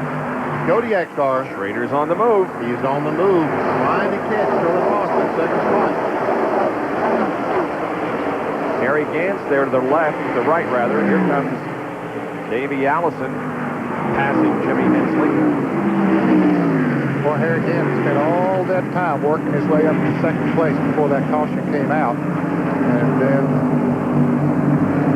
after all the shuffling around with some not pitting and he coming out behind the other, he got himself back behind. But he's back in front. So is Jimmy Spencer. Ricky Rudd. Now Ted Musgrave got his lap back on that caution flag, so he is back in the lead lap. He's racing with these guys 4 positions. Yep, he had not made a big race by pit stop when the caution came out, so that did put him back in the lead lap. Musgrave is running in 9th position, back on the lead lap. And we've only got 14 more laps to go. Kyle Petty within 14 of another win. Back right after this. Back back at Pocono, where Kyle Petty has a 1.7-second lead on Sterling Marlin, a 2.3 lead on Kenny Schrader, 2.7 on Davey Allison, and Morgan Shepherd is 3 seconds behind as the laps are clicking off, and now 12 remain in this 200-lap, 500-mile event. Ted Musgrave back on the lead lap and moving up. He is up to 9th position, make that 8th position now. Past Ricky Rudd the last lap. There we see Rudd right behind him with the Tide Chevrolet. And Chase trying to chase down Harry again.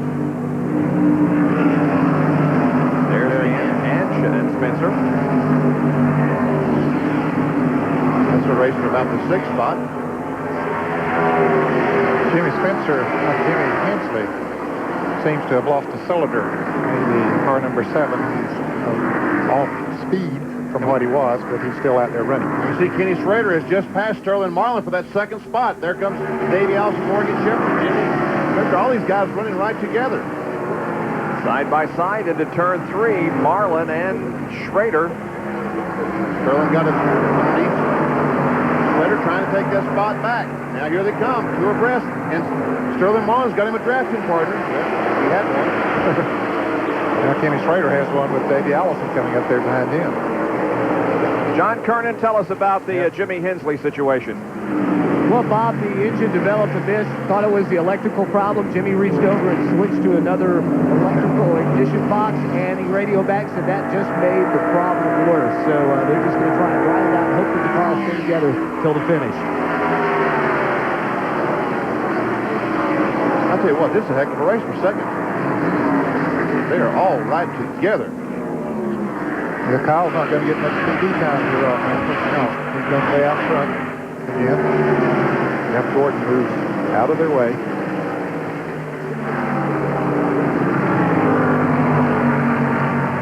Schrader has 2nd right now. Marlin is right behind in 3rd. Then comes Allison, Shepherd, and Spencer. There's the leader. Now you know why we're not showing you the lead. Right. 10 to go.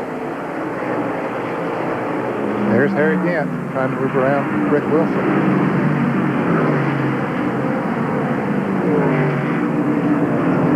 That's going to cost Gant some time there right now. Because he is on the outside, that's right. Ted Musgrave right behind him. Now Gant finally makes the pass.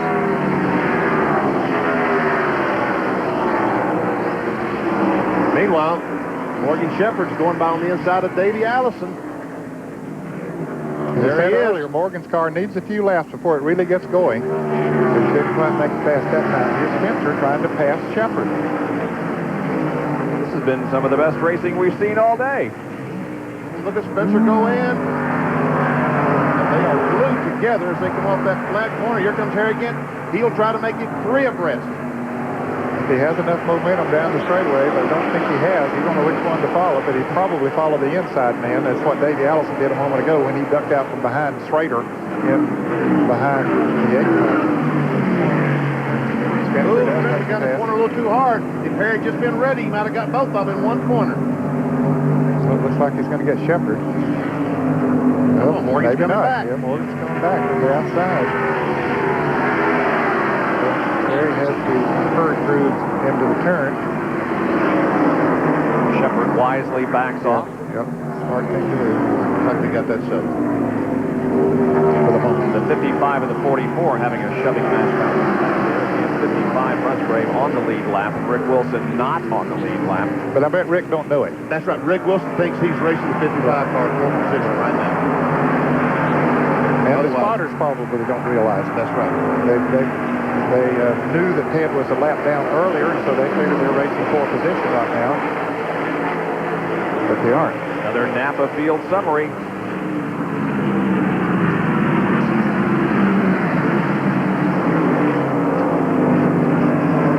Cars on the lead lap.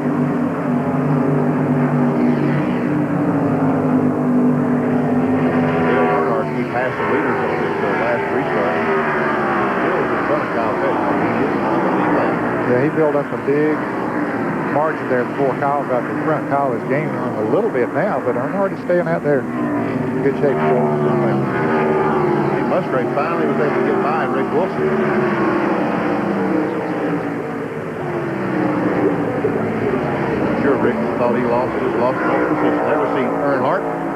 Petty, not too far from going a lap down. The Pontiac of Kyle Petty leads this race. The Chevrolet of Ken Schrader is second, and the Ford of Sterling Marlin is third. It'll be 6 laps to go when they return.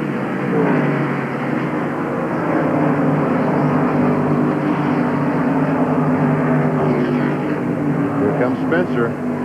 And we, after seeing the football feature, we know that Spencer wants to do so well here at his home racetrack. And that entire football team here watching. Yeah, there's 85 of them from the school here today watching. He's driving his heart out. Yes, here he comes. He's on the inside. Gonna get him. Yes, you can hear the roar go up from the grandstand. Now, is he going to slip up and let David come back on the inside?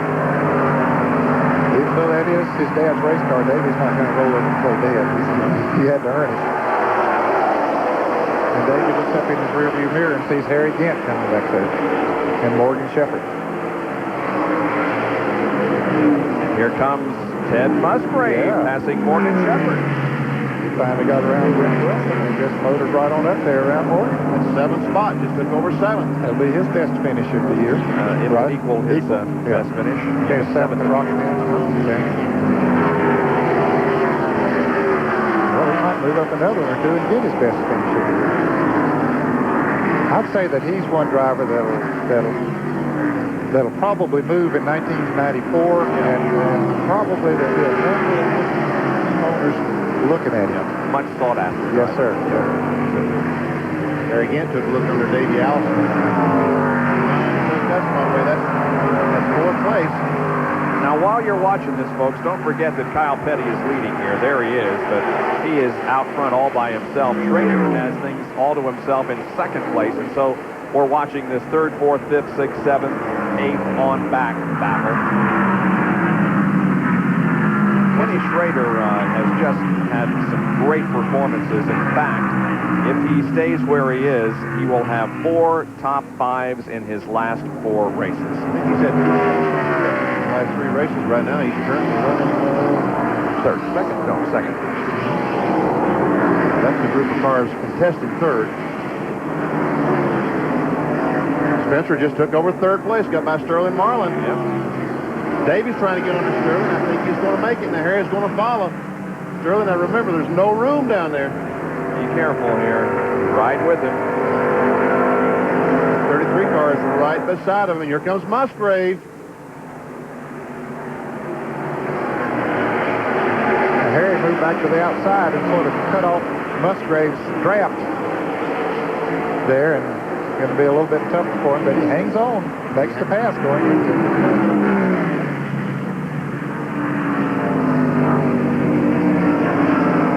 Ted Musgrave almost, was it this race he almost won last year? Exactly. Yeah, it was. To think of it, it was. He ran out of gas right near the end or something. Finished in the July race. Oh, okay. I remember knew that. It was Pocono race.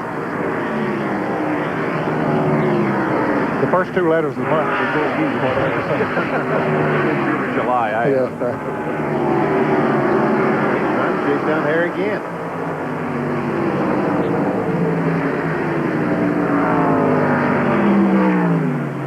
Our leader, Kyle Petty. You'll remember that Marlin and Shepherd, they have both about 8 more laps on their tires than everybody else. Is that the difference here, possibly? I think it is, yes. And we can see just how important fresh tires are, because Sterling Marlin, Morgan Shepherd, both those guys drifted back to the end of the line of cars that stopped and got tires. We see that Harry Gant has gotten by Davey Allison, taking over 4 spots. Now Musgrave's contested 5th. Yep. To equal his finish here at Pocono last year. Bob's had the 2nd race. Boy, Musgrave is just driving that car for all it's worth. Now let's see if he can get off the corner. His car is handling well. And he moves over the inside. He can do it. Headed toward turn number 3. Nope. I don't think he got far enough, and he's decided he didn't get far enough either. He's trying to get a run on. Boy, does he get a run coming off this turn. And he might have had to let off there just a little bit, because he had a run going there for a second that might have hadn't been enough momentum to pull up the tire today to the straightaway, but I'll tell you, when you run up behind that Heflin Ford, the Robert Yates engine, you're not likely to pass him on the straightaway unless you do have a lot of extra momentum coming off the turn. Now he got such a good run that he had to back off the gas to keep hitting Davies. I think that's exactly what happened. We have less than 2 laps to go. Next time around, Kyle Petty will get the white flag. He is in the tunnel now, which is for eye on Ted Musgrave and Davey Allison and Harry Gant and the others. Harry Gant closed up on the back bumper of Spencer. He's going to try to make a run, I'm sure. He's going to wait for the front straightaway. That's 3rd and 4th we're looking at. 5th and 6th right behind them. Petty takes the white flag. 1 to go for Kyle. Here comes Harry. And on the inside, he has some momentum off the turn. It's a drag race down the straightaway. Now, they're going to run up on the car number 24 of Jeff Gordon going into the turn. I think Gordon's going to get way down low on the racetrack, out of the way. Bumped. Harry takes 3rd. Spencer back to 4th. 5th is Allison. 6th is Musgrave. Kyle is leading half a lap from the finish en route to his 7th career NASCAR Winston Cup victory. Let's watch this battle for 3rd, 4th, 5th, and 6th. Kyle Petty is going to win it unless something awful happens. Kenny Schrader is 2nd. Gant is 3rd. Here's Musgrave trying to get on the inside of Davey Allison. Trying to take over the position. He's got him this time. If he don't slide up in the turn. Here's Kyle Petty coming off of turn 3. He takes the checkered flag and wins the Champion Spark Plug 500. Here's Schrader 2nd. 3rd is Gant. 4th, Spencer. 5th, Musgrave. 6th, Allison. 7th is Shepard. 8th is Marlin. 9th is Ricky Rudd. Here's John Kernan. Giving Kyle some congratulations on the radio. Robin, a great day for you guys. Also, you were named Western Auto Mechanic of the race, and Kyle wins the race. What a way to cap off a beautiful day. Yeah, this was great. Hey, Felix isn't here because he said we never run good at Pocono. I guarantee we're having a better time than Felix right now. See you, man. I appreciate it. Everybody worked real hard. We've had a bad couple of weeks here, you know, but man, this is great. Win up here. I guess Kyle's going to demand everybody maybe to ride Harleys to every race, huh? Well, if we can win a couple more races, we might just buy a bunch for every race. You know, it's the 90th anniversary, and congratulations to Harley Davidson. Thanks. Thanks, baby. So Kyle Petty becomes the 8th different winner in the last 9 Winston Cup races held here at Pocono International Raceway. We're back at Pocono International Raceway, where the Champion Spark Plug 500 has been won by Kyle Petty. Jerry? Bob, I've seen it all. I've never seen a driver climb out of a car. Look at Kyle Petty with a video camera, his own little video camera, videotaping everyone else celebrating in victory lane. And Kyle, yeah, hey, Kyle, how are you? Congratulations on a great win today. Yeah, we had a great week. You know, we went to New Hampshire and tested, and we found some stuff over there we thought might help us coming off of this corner up here. And my car really worked good off turn 3 all day long. But, you know, I can't say enough about John Wilson and Robin Pemberton. Felix Savadas is not here. I'd like to thank him. But I'd like to say hey to Patty, and I'd like to say hey to Wade Thornburg, who's worked for my father for 25 or 30 years and is sick with cancer right now and sitting at home. So, hey, Wade. You guys really had them covered, Kyle. You know, it seemed like every time you would get someone would get a run at you, you guys would come in, make a great pit stop, and go back out and pull away. Well, I tell you what, we just kept making adjustments. They really good. We were good the first part of the race. When everybody else was a little loose, we were just right. And then my car got tighter and tighter, and I could stretch it out 5 or 6 seconds. And then here comes Harry, wide open, coming. And we made one more adjustment. And when we made that adjustment, it turned that thing loose. And we went from 9 seconds to 15 or 16 seconds, so it was a good day. Will you ride Harleys from now on the week prior to a race? That's got to be a good luck charm for you. It might be a good luck charm, but I'd hate to think I had to ride that Harley 1,700 miles a week to get to a racetrack just to win races. Why the video camera? Well, we videotaped from the time we left Charlotte. We went to Portland, Maine to see Robin's aunt. We went to New Hampshire. We went to New York City. We went to Saratoga Springs. We've been all over. So we filmed people at rest areas. So I figured if we could film people going in the bathroom, we can film people in Victory Lane, man. Hey, what a home movie for Kyle Petty, and what a victory here in the Champion Spark Plug 500, Bob. You know, I remember last year when he came for the tire test at Indianapolis that he brought the video camera with him to document that, and he still got it, recording the victory celebration of his own in Victory Lane here today at Pocono. We'll be right back.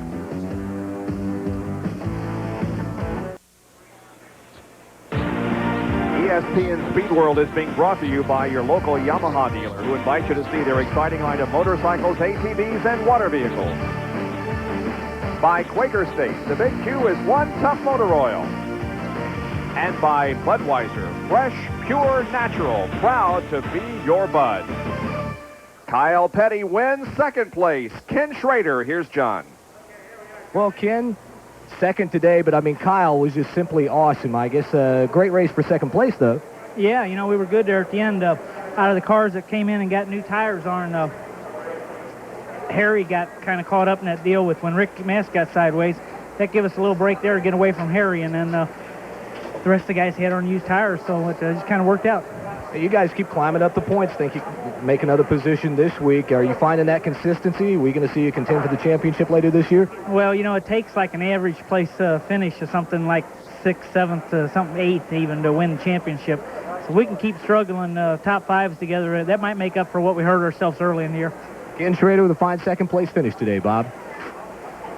And several others had best finishes for 1993. Sterling Marlin, Harry Gant, and Ted Musgrave all had best finishes. Marlin an 8th, Gant a 3rd, and Musgrave a 5th. So the Victory Lane celebration continues, and we are going to take another break and be back here at Pocono. The top 5, Schrader, Gant, Spencer, and Ted Musgrave.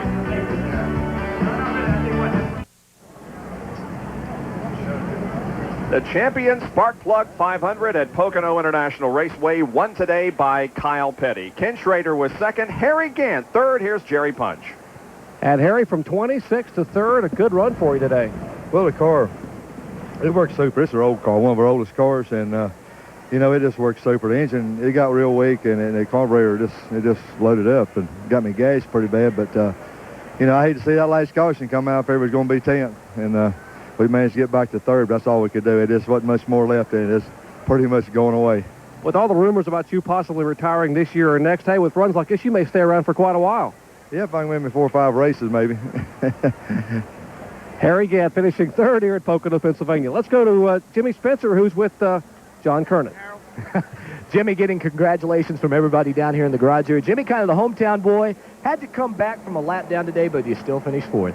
Yeah, John, you know, the Meineke car ran real well today. We had a bad pit stop, but Jack broke and twisted the car all out of shape, and it cost us a lot of positions. And we got it back, and, you know, got us out of sequence, and it really hurt us, but we didn't have nothing for Kyle today. You know, he was really going good. Congratulations to him, and, you know, we'll try a little bit harder next week. Got to make you feel good with this kind of a run. You go to Michigan next week, and then some other tracks that you run well on. Yeah, John, I'm as excited. You know, last week at Dover, we were looking forward to Charlotte, Dover, Pocono, Michigan, and on in Daytona. And it's working for us. You know, that's 3 straight top 10s. And looking forward to Michigan. Have a heck of a race car, same car ran in Charlotte. Don't forget the car ran at Talladega on July 4th with. So we're excited about the next 4 or 5 races. Jimmy Spencer, a 4th place finish. Another driver, a young driver with a good finish today, is standing by with Jerry Punch. And the Jasper U.S. Air colors, Ted Musgrave, congratulations on a top 5 finish. I tell you, you know, Pocono's been really nice to me. You know, the racetrack seems to be my cup of tea. You know, there's 3 different type of corners, and you know, we just didn't get tuned in right away in the beginning, but the guys did a good job in the pits. They changed the track bar on me and turned out real well. You like this place. It looks like you're getting better and better week after week. A win's got to be around the corner.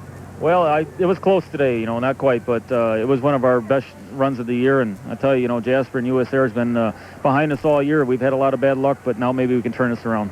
An impressive young driver showing it here today. And congratulations to Ted Musgrave. We will show you now the unofficial results. There are the top 5. We have talked with all of them. Kyle Petty, the winner of today's race, dominating this event without question and winning his first top 5 in the 8 super speedways that have been run in 1993. Bill Elliott with a top 10 finish. Davey Allison back in 6th place. His car just started pushing, never could get it fixed. Dale Earnhardt, yeah, the last car on the lead lap, finishing 11th today. Bill Parsons got one of his last back. He's back in 14th. And Kenny Wallace, the leading rookie contender, the Max Rookie chase today. Dale Jarrett was in 19th position at the end. Bobby Labonte in 20th position. Jeff Bodine had a good run going, finishing in 24th. Broken transmission had to be pushed in. And all of these cars that we're looking at, except Jeff Gordon, he was still out there running at the end, but all these others were out of the race. Mark Martin, of course, one of those going out early after a strong run. Ernie Irvin with a disappointing 34th place finish, and Rusty Wallace with a very disappointing finish in 39th position. Now, as far as the points are concerned, Dale Earnhardt remains on top. Moving up 2 positions, Davey Allison.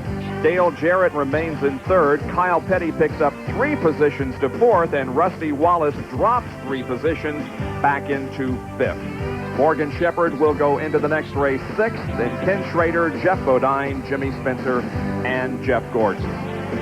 Our next telecast of the NASCAR Winston Cup event will be on July 3rd, Saturday. That will be at Daytona International Speedway and the Pepsi 400. We hope that you will be able to join us. Once again, Kyle Petty winning here this afternoon, a 5-second advantage over Ken Schrader. For Ned Jarrett, Benny Parsons, John Kernan, and Dr. Jerry Punch, this is Bob Jenkins. Thanks for joining us. So long, everyone.